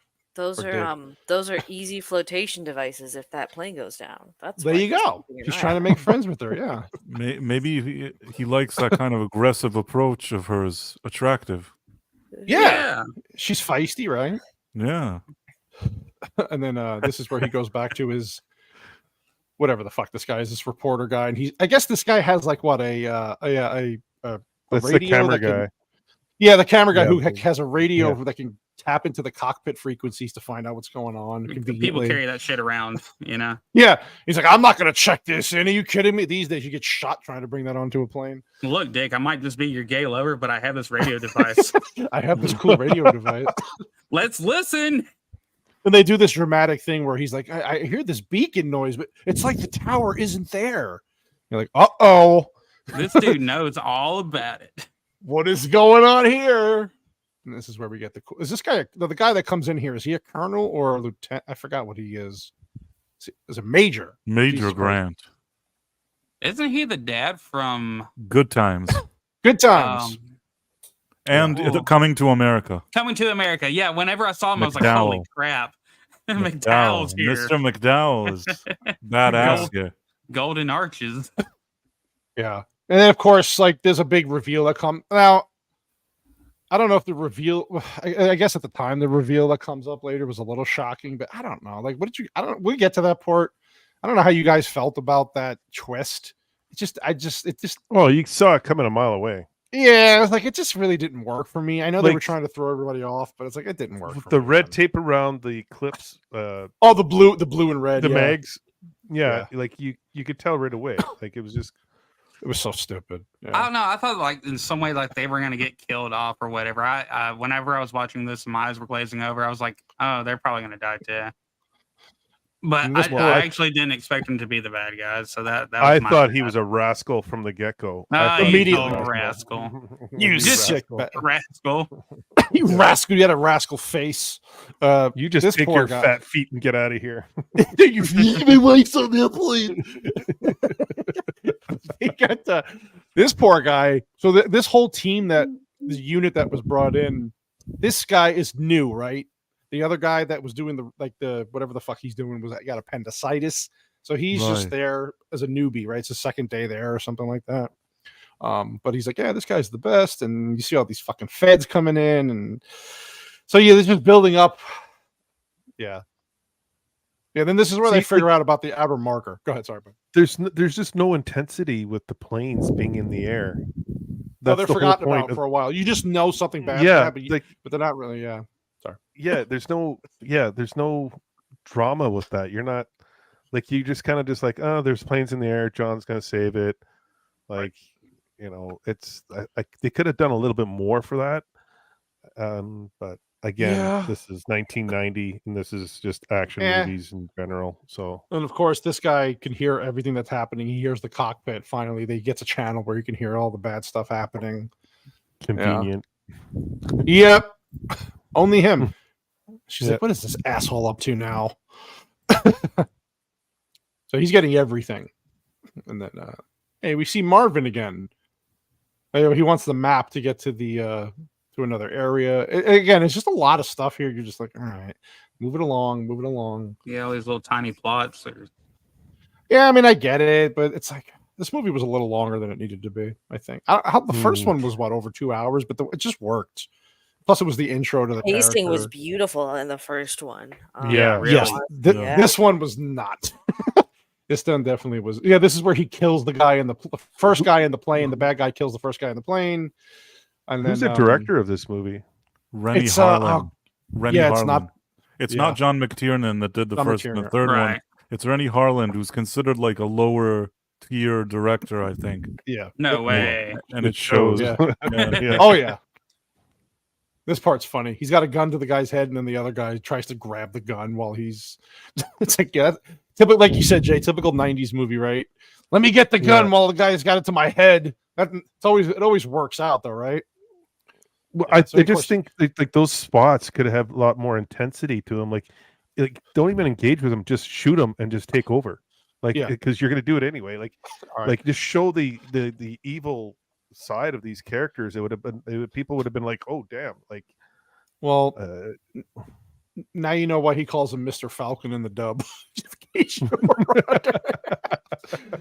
Yippee-ki-yay, Mr. Falcon. Mr. Falcon. Hey Rocky. See you later, Jacob. Thanks for stopping by, buddy.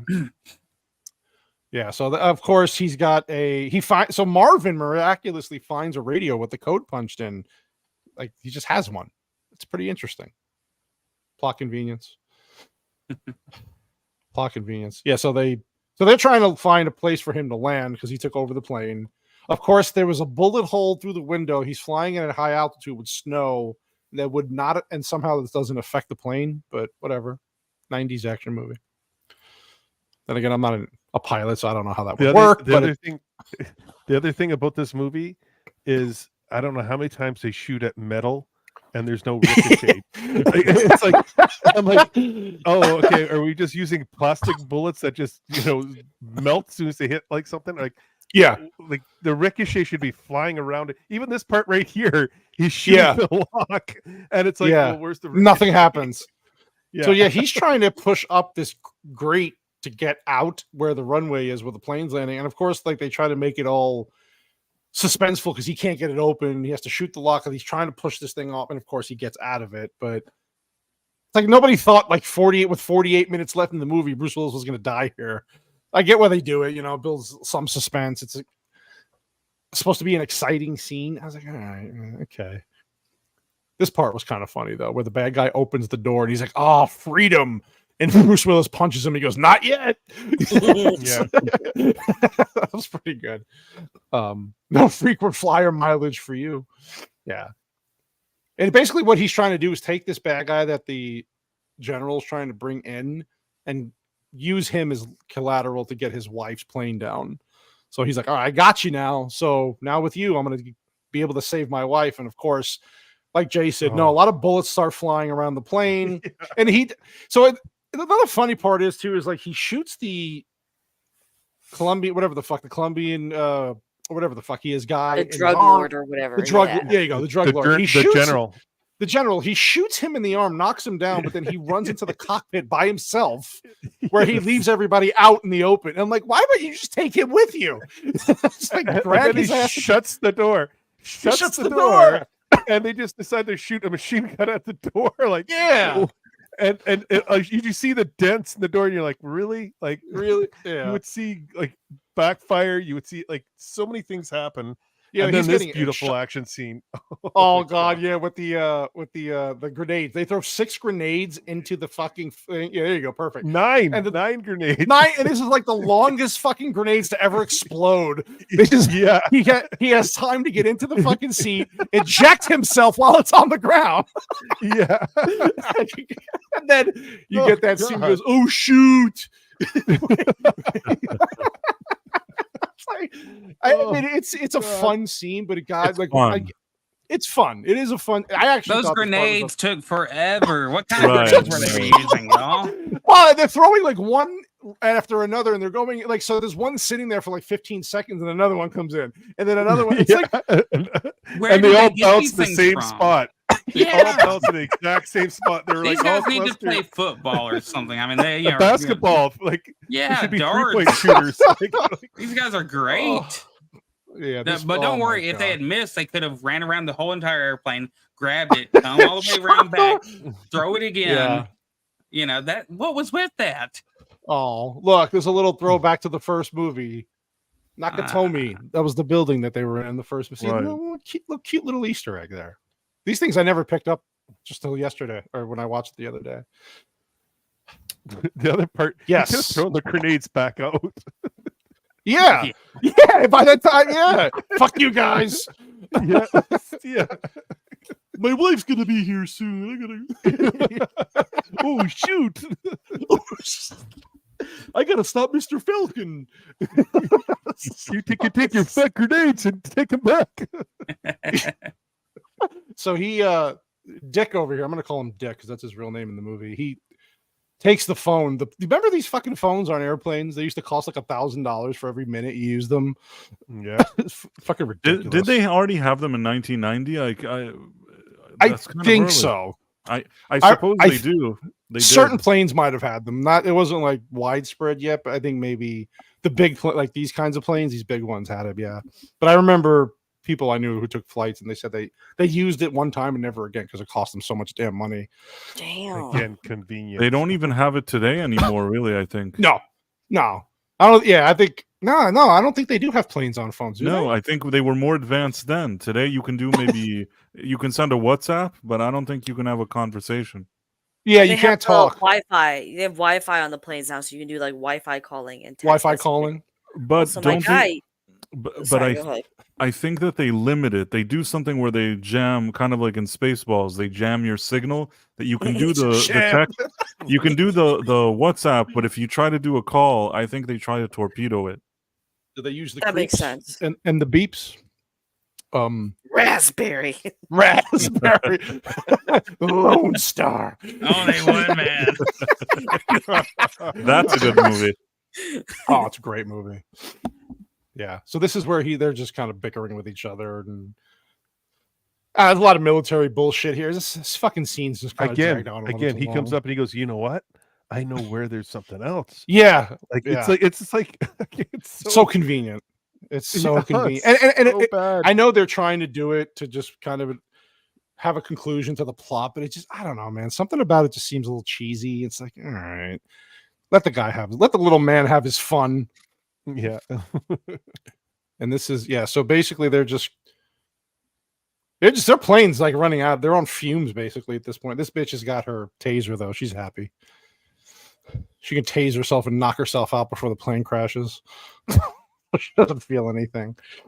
Yeah, so this is where they find the church. He knows, because he even says it, right? I think I know where they're hiding. They have to be close by, right? So he's the only one, not the military, not the police. This has been going on for how many hours? This guy, the little black man, knows this is where they're hiding. And then they don't take any backup with them. They just go. Them two. This guy can't do anything. And McClane's like, he's wounded and only has one pistol, but hey, And then at the right time, the wife calls his pager to beep him to find out what he's doing right at the time that he's about to go kill the bad guys. It's perfect timing. Fucking women, man. Fucking women always ruin shit. No offense. None taken. And then the military guy's like, "Oh yeah, look, we have his area now, so let's go get him." Haha. You're like, okay. Ha how convenient. Yeah, so Bruce Willis fights that guy. Okay, so this is where we get the twist, right? So they're talking about when they were in Grenada. Is it Grenada or Grenada? I don't fucking know. Grenada. It's Grenada. It's like no Grenada. Like nada gra. Okay, whatever the fuck it is.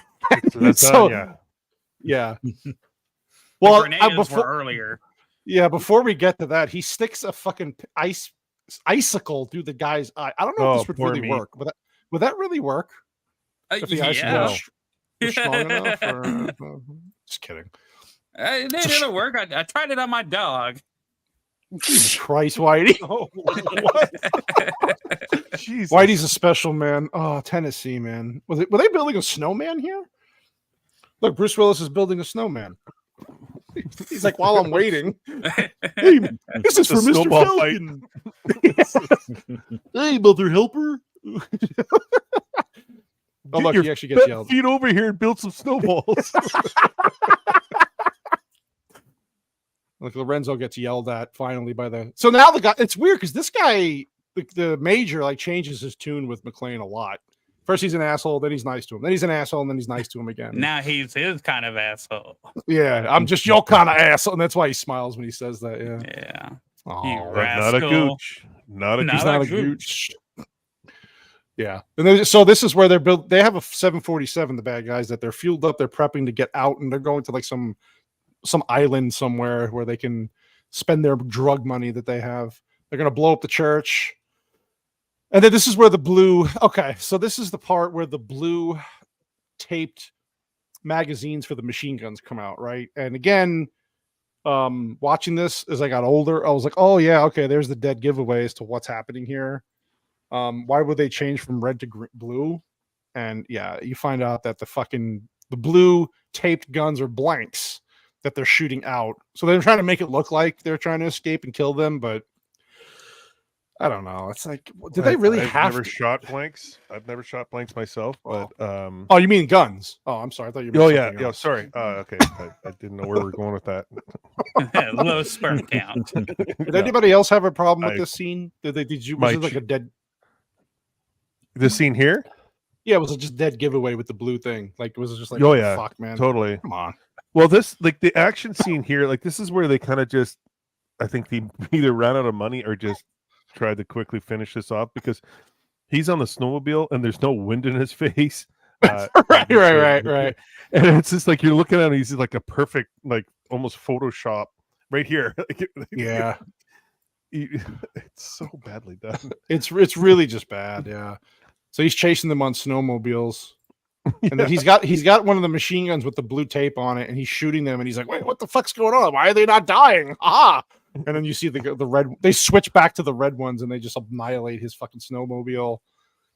And he's like, what the fuck? What's up, Mr. Falcon? Why did my gun not shoot? In the cold of winter, he's putting his hands in the snow. He's not getting any frostbite or anything. He's just... Yeah. My wife's on that damn plane. What do you think, Price for Reason? How are you liking this so far? These scenes here, like, what are you thinking?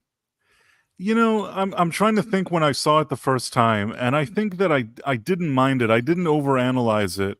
At this point, I'm okay with it. I mean, yeah, there's some issues with it. Sure. For me, if you want to know the truth, my issue is the next scene, the one that he goes to Lorenzo and takes the thing and starts shooting him. Because in a real situation, other people would gun him down in 1 second. There's no chance you walk into an airport. I don't care who you are, and you start shooting the chief of police guy with a machine gun. He would have been dead. Yeah, he would have been dead on the spot. So this part, I was somehow still like on board with, even though I agree that it's kind of fishy. But the part that he shoots the guy in the airport, that it was a little too much, that requires like a lot of disbelief there. Yeah, I agree with you. Yeah, because everybody's got their guns out ready to shoot him, and they just let him do it. Like, right? What the fuck? Maybe they really just hate that guy. Maybe Lorenzo's such an asshole. They're like, oh, cool, somebody else finally did it. The one thing I do like about this that I did think that they did nicely was that they killed the one younger guy.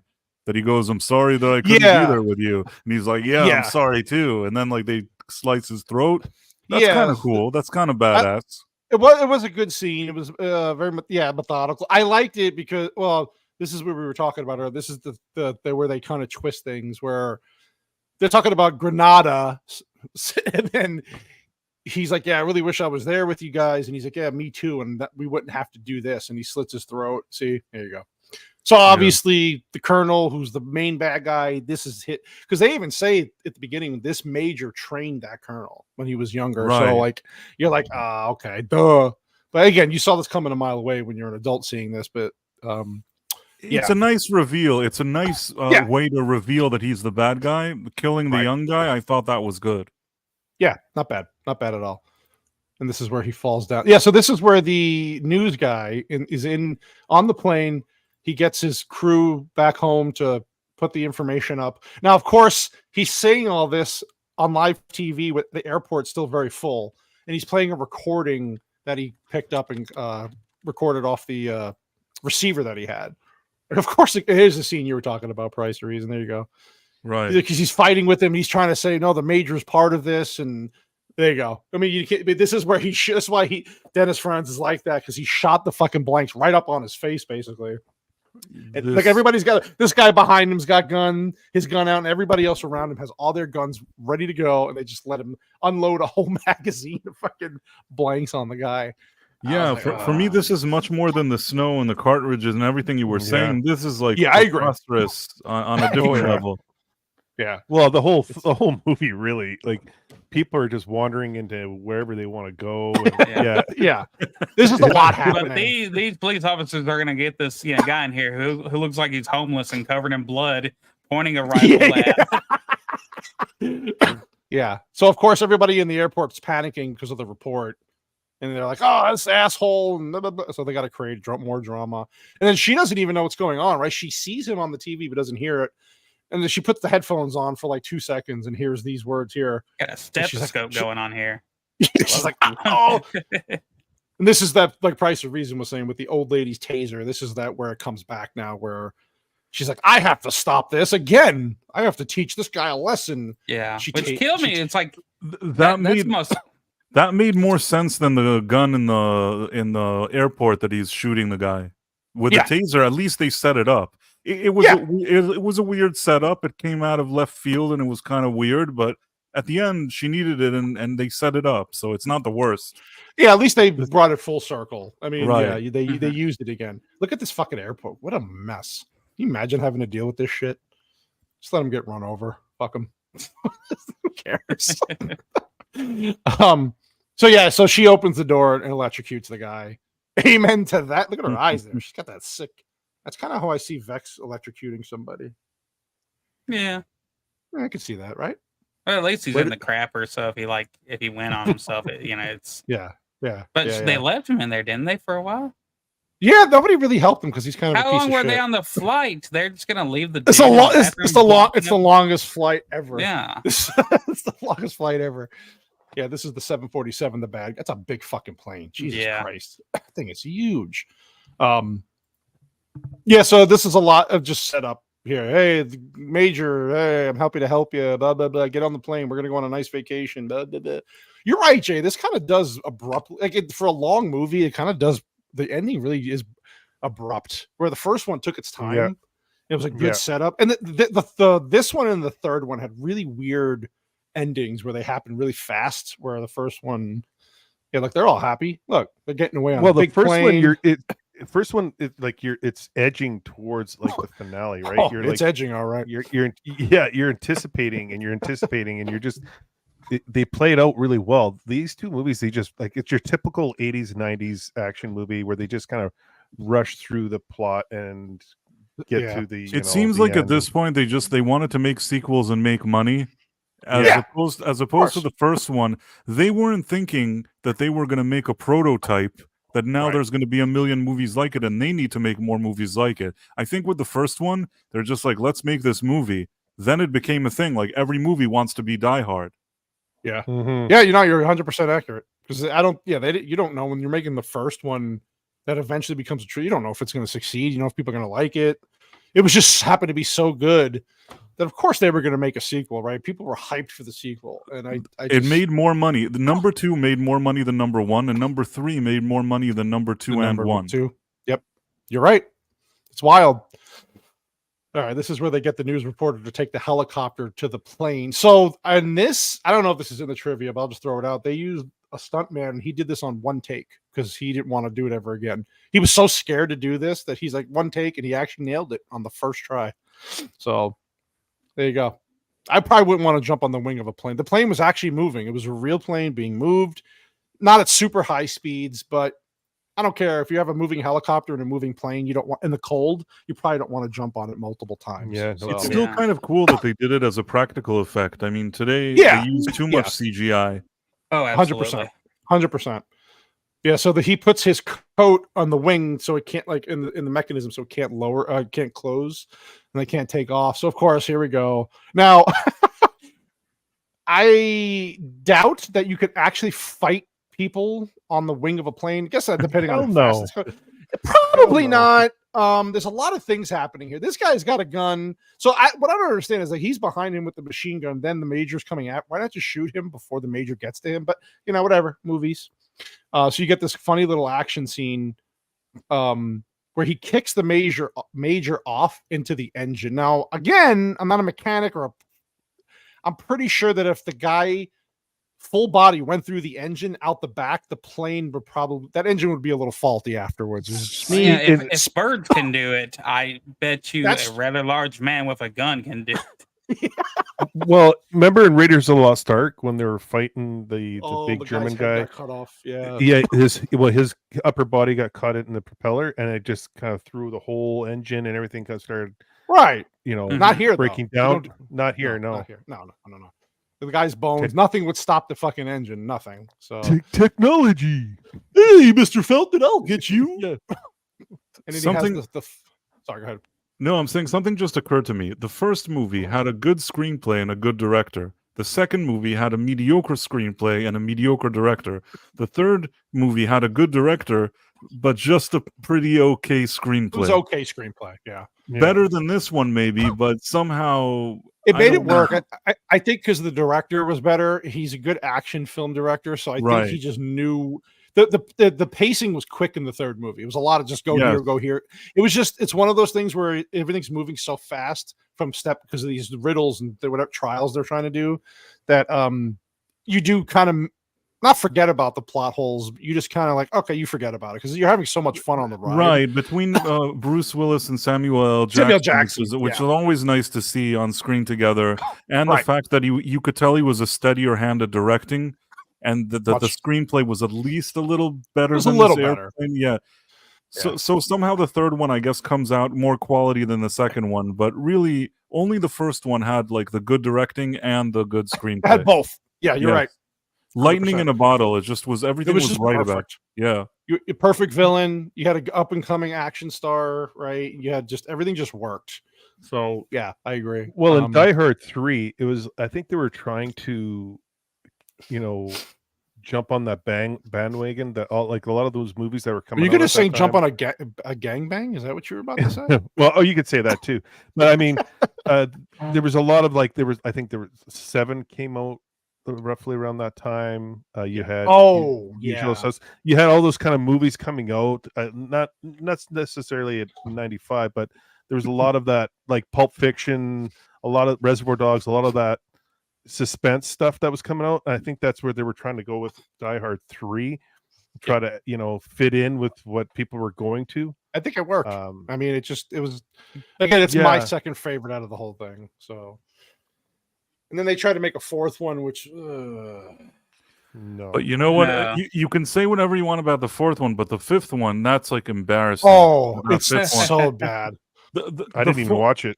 The fourth one, they tried to do some kind of modern take. It was too cartoonish. It started feeling like what the Fast and Furious movies, he's jumping from a car to a bus, or I don't know what. It was too cartoonish, but I still enjoyed seeing Bruce Willis in the role for some reason. Yeah. It was a PG-13 rated movie, and then eventually they brought out the unrated version, which they just brought the language and a little more blood into it, which I actually have the unrated. I hear Bruce Willis say, "It's a fire sale." I was like, "Oh God, oh God!" When he was making these movies, because I just looked it up, from 89 to 92, in those 3 years, he did 9 movies, and he was still just finishing off Moonlighting. So, like, he was doing a lot. He was busy. He was doing a ton. So this is the part where the colonel or whatever the fuck kicks him off the plane. But while he's about to fall off, he opens up the fuel tank, and then okay. So if the fuel is pumping out of the plane that fast, wouldn't that register to the cockpit somehow? Like immediately, that there's a warning that the fuel is being dumped out? Another question, could he actually light with his lighter light that fuel and blow up the plane? That seemed really, I mean, again, I enjoyed it as just kind of it's a fun set. It's fun and it's escapist. If you walk into this movie understanding that everything is just going to be, kind of like a Fast and Furious, it's all just nonsense, but you like the actors, you like the vibe, there's something to enjoy here. But it's not as nuanced and thoughtful as that first one. 100%. And then this is where we get the famous Yippee-ki-yay, Mr. Falcon. Dumbest dub ever. Yeah. That's so bad. But yeah, I mean, you're right. This was like, even as a kid, I was like, bullshit. But you're right. It's just like, okay, that was fun to see, though. It looked good. He's almost like a superhero here. In the first one, it was like this kind of dark film. Again, they're not thinking of a format or a template. They're just making a movie. Here, he's a superhero in this one. You're right. Well, yeah, right. I totally agree. I was going to mention that earlier. In the first one, it shows his resilience, right?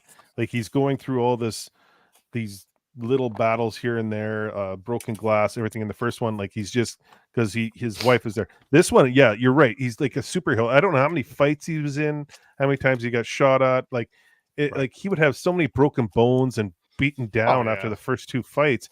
It's like, damn, dude, you should have been in MMA. Like, like you're like your own Terminator.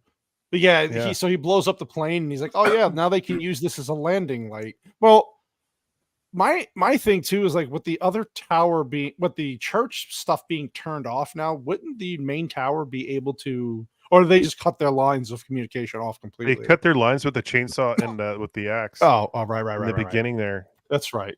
So this is where all the planes see that the devastation, and they just start landing like a parking lot in front of each other, next to each other, and you're like, all right. It's like a very convenient, abrupt end, but it had to end somehow. How else are you going to get these fucking planes down, right? Right. So, and then, it's all right. They see the fire. They also land. Yeah. Whatever. Yeah. I'm okay with it. It's like, okay, at this point, if we were okay with all the other stuff, what's a few fires on the runway? Yeah, exactly. And of course, he's calling out for his wife, and then she finally hears him, and blah blah blah. Oh, they reunite. It's so beautiful. He's like, oh, there's my breasts. I mean, my wife. And then they're like, why does this keep happening to us? Yeah, I killed Mr. Falcon. And then the journalist actually becomes a human being for a second, and she stops the camera from recording. Oh, look how cute that is. I didn't love that in the third one they reversed the relationship with his wife. I felt like they already took care of that. I didn't love that. That was weird.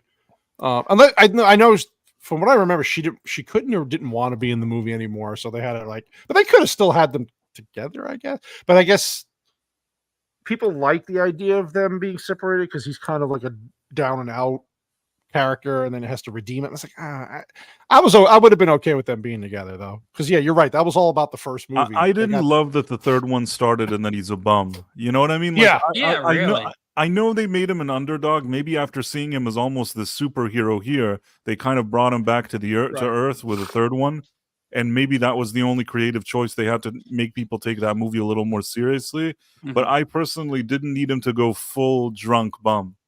Yeah, I agree. That was one thing I did not like about that movie. Was that Rennie Harlin's last movie ever made? Probably. I don't even know what he's done after that, to be honest with you. He's done like some direct-to-DVD stuff, but I don't know if maybe he's done other good movies, but I know that in later years he would do these kind of direct-to... Nice. Yeah, again, so let's Die Hard 2. Why is your background so sexy, Whitey? Ooh. Well, it's Zach's, so that's how the can shoulders. It not be sexy? That's the God shoulders. I like Zach's working out, man. He did direct Cliffhanger, The Long Kiss Goodnight, Deep Blue Sea. He did direct some stuff, but I don't know. Wow, he did Cliffhanger was actually a good movie. Yeah, Cliffhanger was pretty good. But if you think about it, that one also isn't like The Godfather. It's a fun movie. It's a fun movie. Stallone. Maybe that's the max of his abilities. capability. You have John Lithgow. You can't go wrong with John Lithgow. John Lithgow, and you have it's a different and Stallone. So I mean, you're right. And he played a villain. He played a really good villain. He was good. Cliffhanger was simple, but it worked. But come on, there was the funny parts, the thing with the lady dropping at the beginning and all that. I don't know. It has its it's a movie of its time, but it's a movie that I could definitely rewatch and be like, okay, this movie's just fun. So I stand by my claim that John McTiernan is a better director than Renny Harlin. I agree, 100%. Definitely works better, and especially in this. So, Pizza the Hut. I guess if we're ready for Vex, you have some trivia for us. I do have some trivia for man. You gotta put man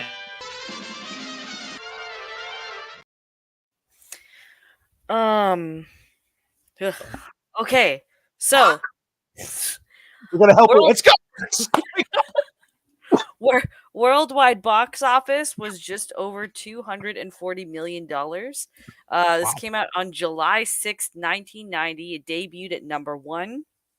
Came out the same day as the Jetson movie. Oh my god. And just a reminder of how fucking ballin' cinema was just 30 years ago.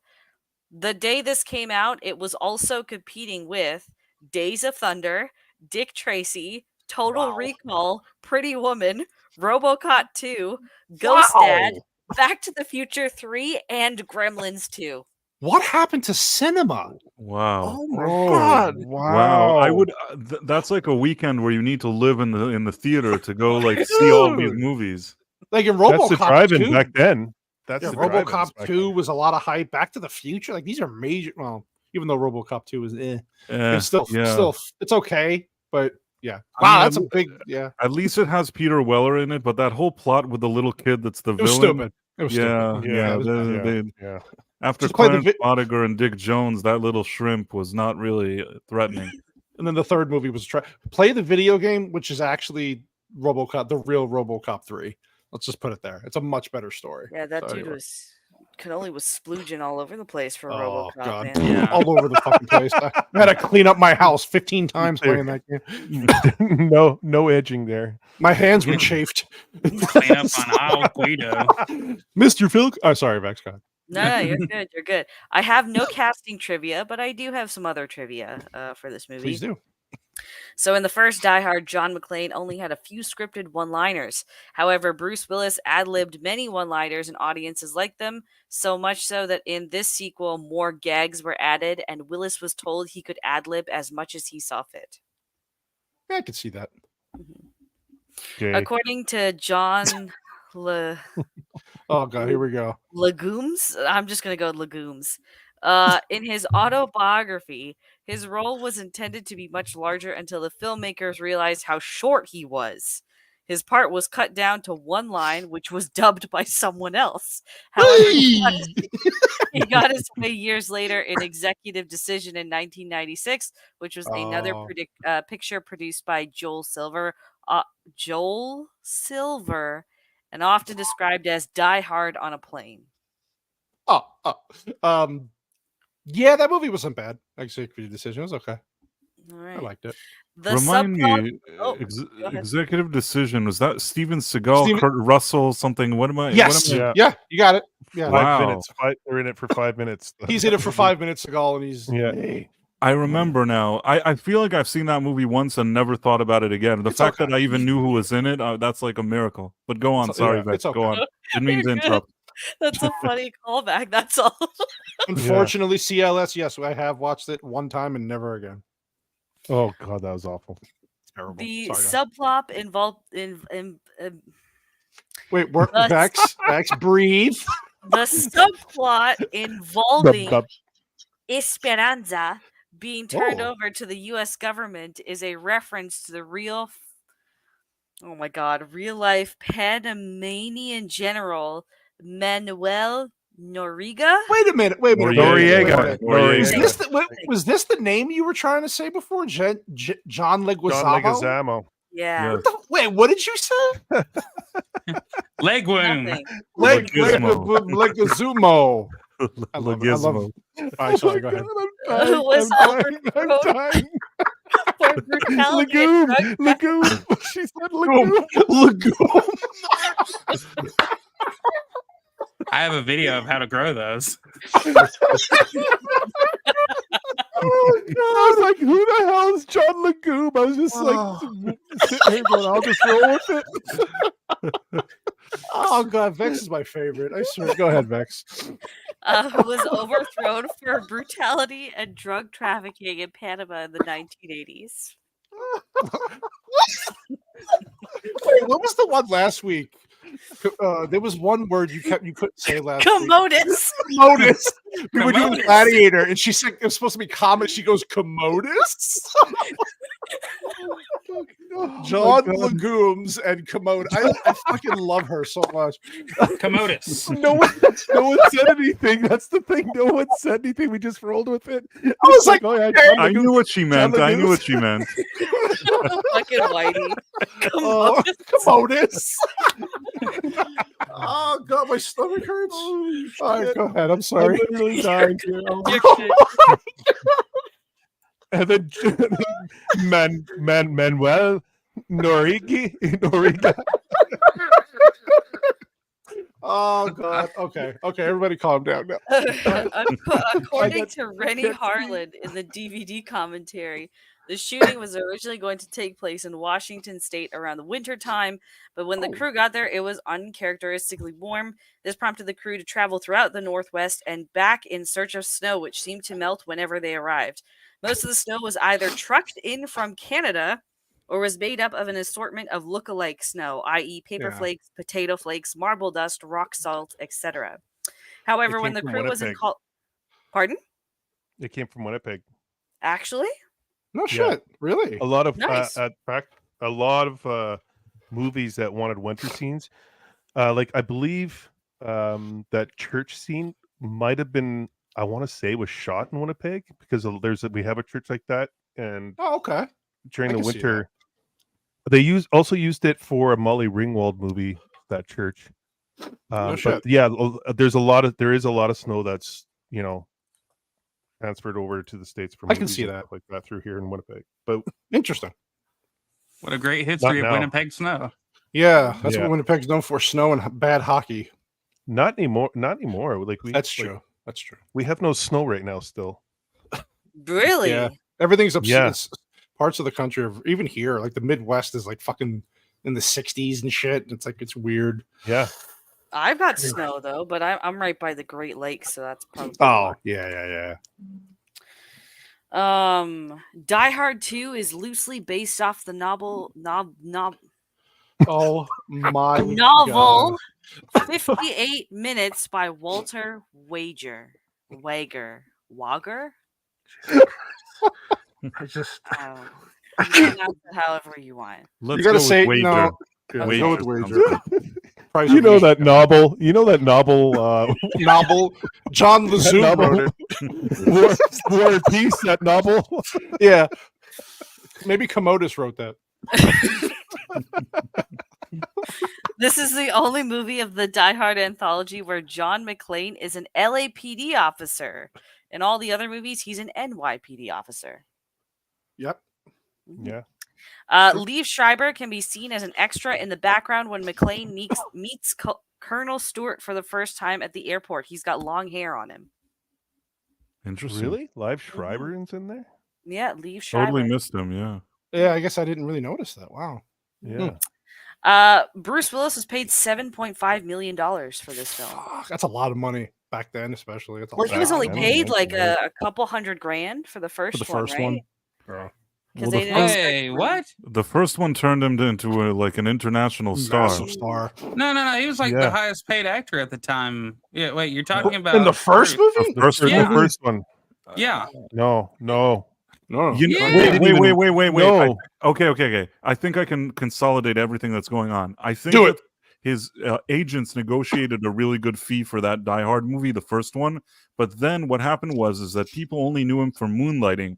And when the studio made trailers and they saw him in it or posters, they started laughing because they thought he's supposed to be funny. Nobody took him seriously. So they started releasing posters with only the building, and they even, in some cases, removed his face from it, hoping that people don't think that it's a joke. But then once the movie went out and people were seeing it, I guess it just went word to mouth. And once everybody came to see it, it turned out that they were brilliant, that they paid him, and that he was worth every penny. And now he was worth more, I think. That's what happened. His agent that wasn't our trivia. Yeah. They didn't want him for the movie. Sorry, Whitey. They didn't want him for the movie. For the first agent movie. shot a wild, outlandish amount at him, and they paid him. And he took on $5 million for Die Hard 1. That's kind of crazy, actually. But yeah, that's that's what was so wild. And then they put him on the poster, and everybody's like, "Who is this guy?" Yeah. Why is everybody freaking out? Because he was, reported as the highest paid male actor in Hollywood at the time. Right. Yeah, all right. Wow. Okay. Interesting. Fact checking brown people, eh? I see where your priorities. Sorry, Vex. I didn't mean to ruin your trivia. No, you're good. No, you're good, dude. Me and Nick Cage over here are taking care of business. I can't wait to do that movie. Oh my god. Yeah, she's gonna scream. Oh, I already told both of you guys I'm coming with a basket of peaches to that. I could eat a peach for hours. I could eat a peach for hours. Get his name right though. It's Nicolas Cage. Okay, get it right. In interviews, Bruce Willis has expressed displeasure with this film because he felt it was too similar to the original Die Hard, and he didn't like the constant references to the first film. I agree with that. Okay, sure. Yeah. Before Doug Richardson made the final draft, Fred Decker and Shane Black were offered drafts for the film, and all of them got rejected. Decker's draft was subsequently made into the film Ricochet in 1991, while Black's draft was made into The Last Boy Scout, also in 1991, and produced by Joel Silver. I like The Last Boy Scout. Ricochet was with Eddie Murphy trying to do a drama cop thing, or am I wrong on this one? I don't know. No. Ricochet was with. Oh yeah, that was. Was that a movie? It wasn't Eddie Murphy. No. That was with. I can't think of the. No, they all don't look alike. Goddamn. No. It's actually a good movie. Ricochet was actually pretty decent. It wasn't bad, but like Last Boy Scout, I love The Last Boy Scout. Yeah, Last Boy Scouts. The weigh-ins and Bruce Willis, they had good chemistry. Oh, Ricochet had Denzel Washington. I feel like that's the one. Yes, I don't think I've ever watched this. It's not bad. No, it's not bad. You racist asshole. What? That's the one. That's the one. Yeah. I think I did see Ricochet once. That actually, I think that's a good movie. It's not a bad movie. Yeah. Yeah. It's pretty good. Yep. Sorry, which one? There was one that Eddie Murphy did that he was like a cop, but he was trying to be more drama cop. I don't know, but Ricochet's making me think of Boomerang.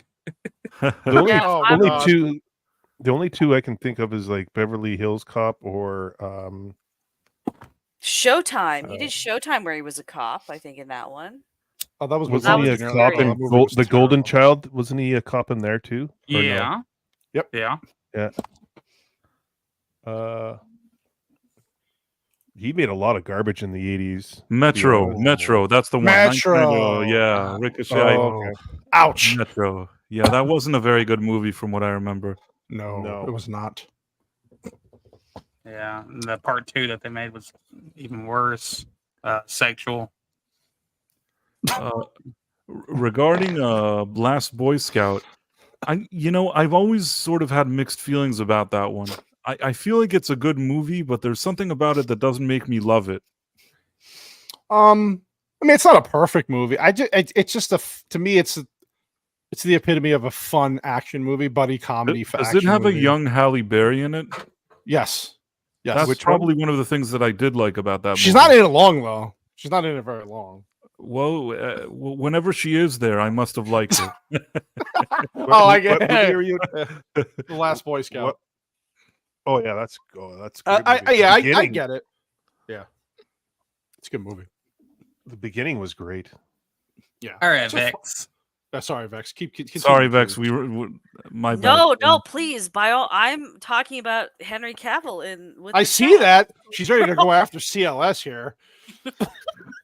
How dare you talk about Henry? Can you get his name right? Henry Cavill. Henry Cavill. Henry Cavill. Okay. Henri. Oh God. Okay. Go ahead. Sorry. The F word is used exactly 60 times in this movie. Interesting. Not on TBS. Not on you fat feet out of my way. Originally, director Rennie Harlan was hired to direct Alien 3 for 20th Century, but after lengthy production troubles, which we're all aware of, Harlan stepped down from the project. Fox still appreciated him and employed him to direct this film sequel instead. So he failed upwards, basically. Yeah, no kidding. Jesus. They should add that to the trivia. Nothing would have saved Alien 3. Nothing. In an earlier screenplay draft, there was a more prominent female role that was earmarked for Linda Florentino or Fiorentino. I don't know who this is. Well, that's close enough. We'll give it to you. Okay. Costing $62 million, this was the most expensive film ever made up until that point. The record was broken the following year with Terminator 2 Judgment Day. I was about to say, where's He's back. That's there was like a bunch of on-set trivia I didn't include, like in terms of filming locations. Like the airport sequences are shot like legitimately between almost 12 different locations because of issues with the snow and all that stuff. So that's crazy to do with the cast. I would have. I mean, we all know Christopher Walken would have been a good John McClane. Right? Oh, Jay? absolutely. Yeah. Now you're talking. Mr. Falcon. Wow. My wife is on that plane over there. Yippee ki-yay, motherfuckers. Mr. Falcon. Look, just look at him and imagine. There you go. Look at that. He's perfect. Oh, yeah. That's when they were using blanks. Linda Fiorentino is the lady in Men in Black, the chick that Will Smith tries to pull in the more. She's hot. She was very attractive during that time period. Dang. Yes, she's a cutie. I feel like that's the last time anybody ever saw her too. Yeah, I don't know what she's been in since. Well, she did she did like a Basic Instinct kind of copy film that she showed her vag on camera. No, that kind of style of movie, like Basic Instinct style movie, like serial killer thriller. It's more like toned down. It's like it's naughty, but not as naughty as you're describing. She showed gooch, basically, not the whole. She showed the gooch, but not the cooch. Okay, we gotcha. All right, I guess we can go around the horn and do rankings. So we'll start with the new guy. Price of Reason. So you can rate the movie any rating system you want to give it. Feel free. Oh wow. Okay, I usually have a rating system, so I have to work with that. Go ahead. I would give it because sometimes I give a decent grade if I like the actors and I also think of the time and the fun that I had and the escapism. Whatever it's supposed to be, I'd give it maybe a 75 out of 100. That's maybe even a bit generous. It could have gotten a 70 out of 100, but I like Bruce Willis and I like Die Hard, and I'll give it a 75 out of 100. That's probably the most not anybody, but the most I could give it. Yeah, that's fair. I like that. I think it's especially if you like the franchise, I could see that score being reasonable. Mr. Gooch King, how about you, buddy? It's tough because like we all love these movies just based on nostalgia and everything. But this one I didn't care to watch. Like if it comes on, I don't care to watch it. Just because of like how it plays out and all the gaps and the holes in there. I mean, I would probably give it a 5.5 Gooches out of 10. Okay. So yeah, 5.5 Gooches out of 10 would I think is fitting, because it's one of those movies. Like honestly, ask yourself, like if there's an action movie on and like say Commando or this, you're gonna watch Commando. You're not gonna watch Die Hard 2. So yeah, let off some steam, Bennett. Dust some steam. Yeah, Mr. Falcon. Yeah, all right, that's fair enough. I can see that. I can see why people would either like it or not like it. There's really just no in between with this movie. So, White Bear. It's just mid. It's just mid. It's mid. White Bear. White Bear. I'm probably gonna have to agree with Jay. I can't. Probably Go ahead. I'm probably have to agree with the Goochmeister there that it's about 5.5 because there was just so much reuse of callbacks to part 1. I didn't really find anything about it that stood out. It proves that part 3 and part 1 are the best, and those are the only 3 that actually exist. But it was just a 5.5 for me. And there's when I'm actually skipping a Die Hard, skipping through it, it means that all my memories are wrong, and it just wasn't that good. Fair enough. Vex didn't rewatch it, but do you remember anything, Vex, about this movie from back in the day? Do you remember anything? I do remember quite a bit. Okay. Thank you very much. With the actors' names, or yeah. I from what I remember, because I only saw Die Hard 2 last year, because I remember when we reviewed the first one, I hadn't seen all the sequels, so I remember like messaging you guys saying like, "Oh, this is okay. Like it feels a lot like the first one." So, based off of my memory, I'm probably gonna give it a 5.5 John Legumes out of 10. That's perfect. Yeah, that's a fair score, I think. For me, well, it's nowhere near as good as the first one. To me, not even as good as the third one. It's okay. I'm kind of like Jay. I don't know if I would have rewatched it if it was on just to rewatch, unless I was doing this show. I'll be fair. I'll give it 6.5 Falcons out of 10. It's got enough good action in it just to keep me mostly engaged, involved. Overall, though, if I had to choose the first and the third ones, and that's it. So this one it was just another sequel that not completely memorable, but whatever. I like Bruce Willis, so I'll give him the benefit of the doubt. So yeah, there you go. That was Die Hard 2. Die Harder, real original. I like how they came up with that name. Yeah, that was actually supposed to be the original name. Not even Die Hard 2. It was supposed to be called Die Harder originally. But I'm kind of glad they didn't go that route. But whatever. The only thing that really died was that dub from TBS. That really died hard. Fuck. Thanks, Whitey. You're right. That was good. That was really good. Doofy. I hate you. I love you. Smell my fingers. Yes, that's basically it. So let's go around the horn again and find out what each of these beautiful people have coming up. So they can shout out their stuff. Price of Reason. I know you just did a Godzilla review, which was really good. Thank you for that. And what else do you got coming up? Well, I also posted just a few hours ago. I posted Doctor Who, the second special out of the 3. Nice. Nice. It was kind of disappointing, just like the first special was, but in a different way.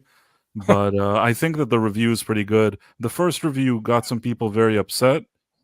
I don't know why. I mean, I do know why, but I think that they're in the wrong and not me. People, I guess, today they get offended if you say something about a movie that they're or a show that they're unhappy with. Bro, people are out here getting triggered over Godzilla having a pink glow in the trailer, man. Like, like Feminism, for real, man. does it really surprise you anymore? Like, these No.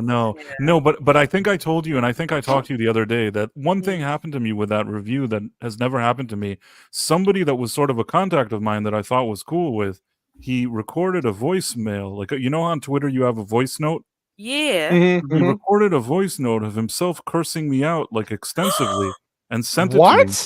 And I just thought that was kind of spooky.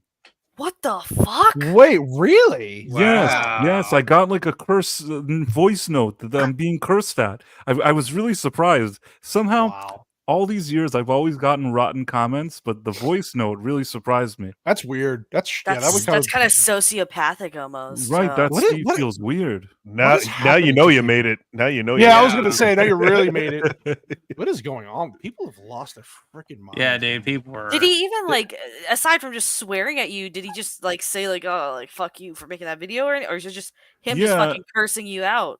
No, he was telling me that I'm an istinophobe, and then along with that, there was a lot of cursing because of what I said in my video, and I felt that I was so disappointed that it's not, what a strange way to react.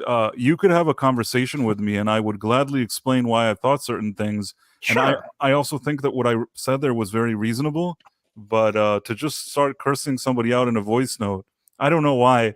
Out of all the things on Twitter, that one really...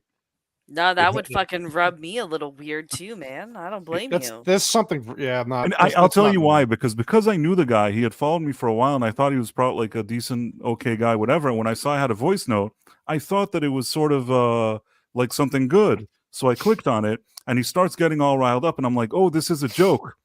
This is a joke. This is really funny. Oh, he's doing something funny. And then I listened to it. It's not a joke. He's just cursing me out. He's 100% serious. 100% serious about cursing me out. People have lost their freaking minds. People can't take different opinions or jokes, apparently, this week. It's like he just said, have a conversation. I'll give you my opinion. Like, you don't have to, the balls. That's just a coward fucking act to leave a voice. Yeah. Like, what are you doing, man? At least tell me to my face. Tell me in person. Don't do this bullshit behind. And it's always hard when it's somebody you think that's actually cool. Is a good guy, like me and Whitey. I leave those messages on his voicemail. Yeah, but he knows I get up to that shit. So oh, those are those voicemails I get back of moaning. I gotcha. I gotcha. Rips out. Stop. He's got the red tape wrapped around. No blue. All red. No blue. No blanks. But yeah, Price of Reason's got good stuff. I like his channel. I just subbed. Yeah, awesome stuff. I like what you do here too. This was very fun. Thank you, sir. I really like the atmosphere here. This was very cool. Appreciate it, buddy. We'd love to have you on again. Yeah, man. Definitely.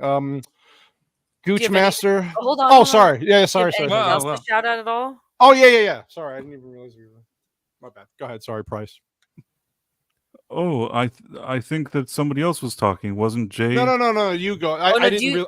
Do you have anything else to shout out aside from the video that you? No. Okay. So I have the new Doctor Who second special thing, and I have the Godzilla one. Those are good, pretty decent reviews to see if anybody wants, and I think that's it. Yeah. Nice. Awesome. Now, Gooch, I know you have like 58 shows coming up, so you want to shout those out? No, yeah, I guess, yeah. Tomorrow night, I will be doing an interview with our good friend Leon, Words of Paradise. Nice. I'll be doing that tomorrow night, 8:00 Eastern. So come to Desolate Souls Presents for that. Thursday night, I will be doing, we'll continue doing the review for Blue-Eyed Samurai episode 3 with amateur analyst and our good friend Enzo from Stupenzo. Nice. He's going to join us for episode 3. Nice. And we're going to review, Blue-Eyed Samurai.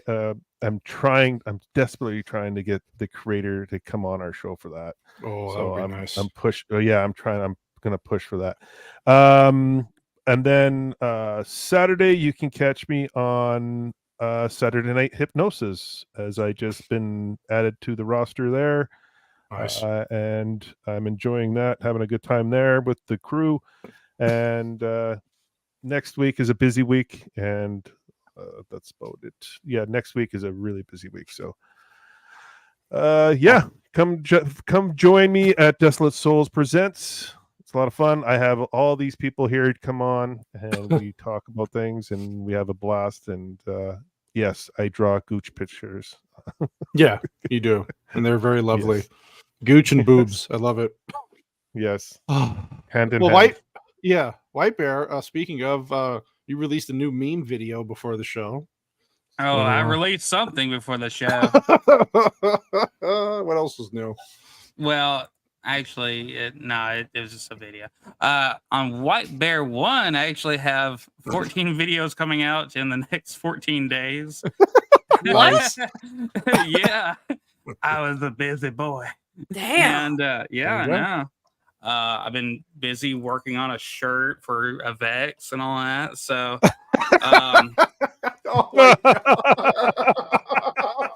let's see, and on White Bear 2. He's doing this free too. Like, I'm not even commissioning him for this. Yeah, like, I know. All on his own. Yeah, this is great. It's either that or the Vexosaurus Rex. We got to get on something, you know.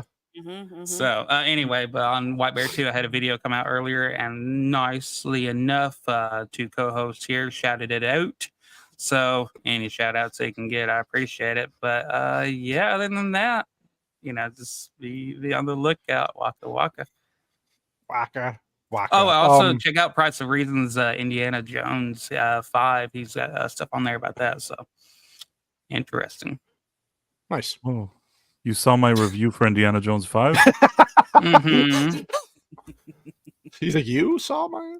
That was you? Like, I want to know who that one viewer is.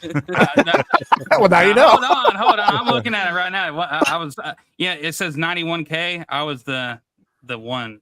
The one. Okay. I was the one. That's fucking funny. Vex, if you can remember, do you have anything coming up that you want to share? It's a light week this week.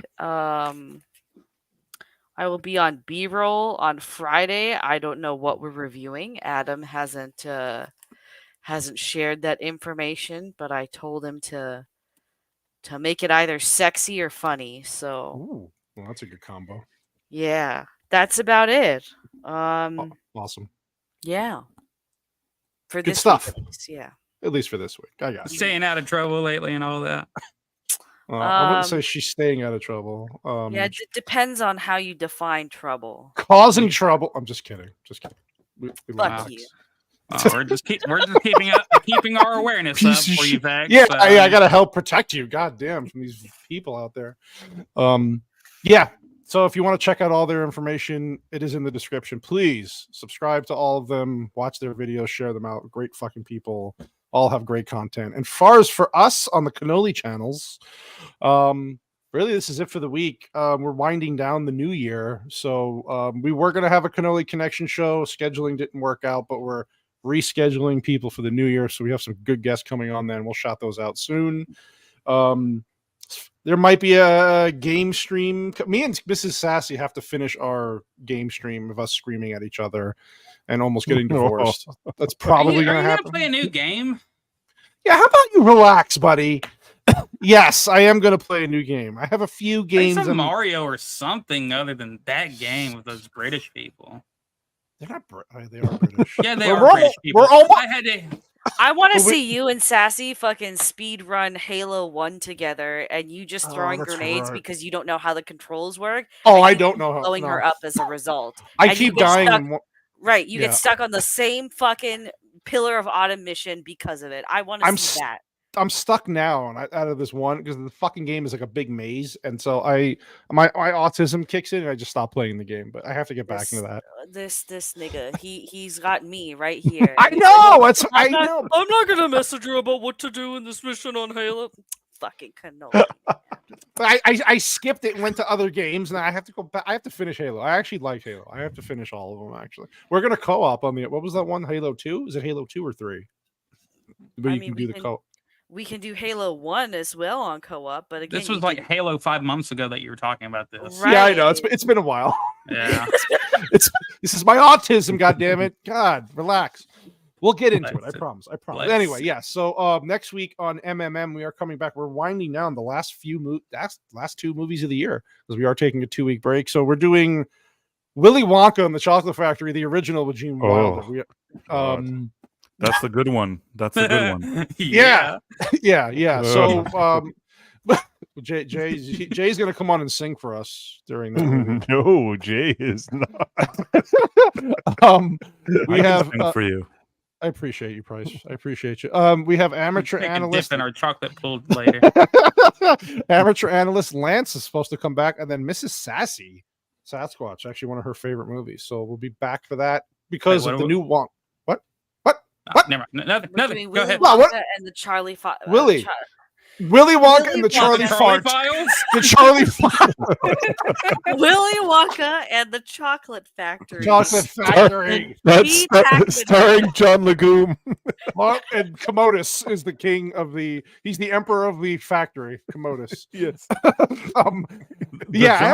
The Johnny Depp one had a different name. One was Charlie and the Chocolate Factory, and the other one was Willy Wonka and the Chocolate Factory. Johnny Depp is Charlie and the Chocolate Factory. We're doing the name of the book.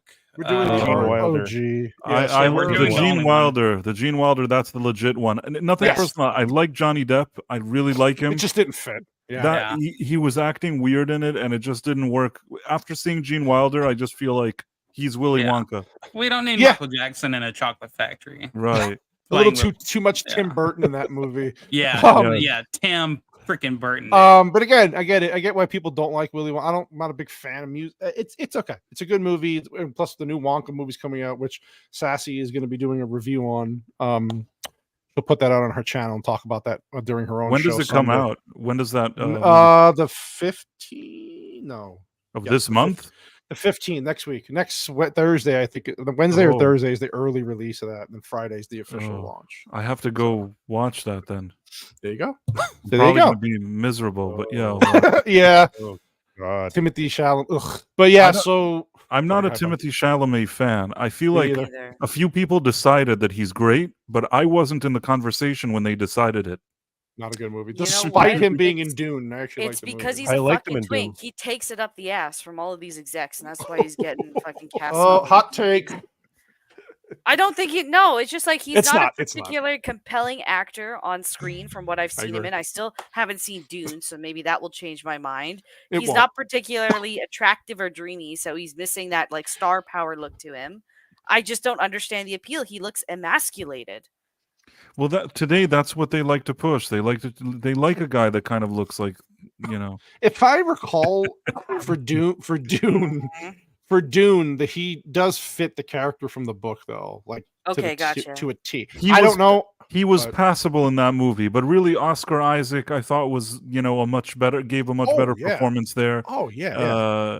I think that he somehow squeaked by in that Dune movie. The movie is good enough for him to be in it. It was so well made that even he could be in it. Yeah, him being it doesn't. Even Zendaya, I'm not a big fan of her. No, she the same thing they did with Chalamet. They've done with Zendaya. Like there was a committee that decided that she's the best. He's the best. And no. I think neither of them. They're not great actors. Fight me, Jay. I'm just kidding. I will. Like Zendaya in Euphoria. Her scenes in there are incredible. Jay, what are you doing watching a show about a bunch of underage kids having sex and doing drugs? Yeah, what the fuck, Jay? I've never watched that show, so I don't have a point of reference. If you say she's really good there, I respect that, but I don't respect Canadians. Except fact. My Sunday nights are really boring. You know what this is Canada. I mean, because there's a few people at work that watch it and they recommend it. I watched it and I actually like the acting. The acting is really good, and there's a couple of characters that really you get invested with. Like they're really cool characters. So I mean, yes, it is kind of a younger age movie, but it's actually really well acted. Like it's powerful. Yeah, like it's done really well. Okay, I'll take your word for it. I'm never going to talk to you again after this, but I'll take your word for it. unless you say John Legume constantly, then we're gonna be okay. So we'll be back next week for Willy Wonka. Again, we're closing down the year, so come join the fun. But I appreciate you all again. Thank you to the chat. You guys are awesome. Thank you for Price of Reason as his first appearance on the show. Really like having you on. Very much. I enjoyed being here. This was a really fun atmosphere. Well, appreciate it. We're not going to send you a voicemail later cussing you out or anything. I promise. I promise. I'm getting it recorded right now, asshole. Yeah. Just send him one as a joke. You son of a This is John Legume. Listen, John Legume wants you. Hey, if it's a funny voice note, it's fine. It's just I was waiting for the punchline and it never came. So it's kind of a weird. This is White Bear. Commodus Listen, you dirty rascal. You just take your fat feet and get out of here. Yeah, we love you again. Thank you to the chat. You guys are awesome. We'll see you next week. And again, please follow all these great people. And we love you. And that's it. MMM is out. Bye. Waka waka.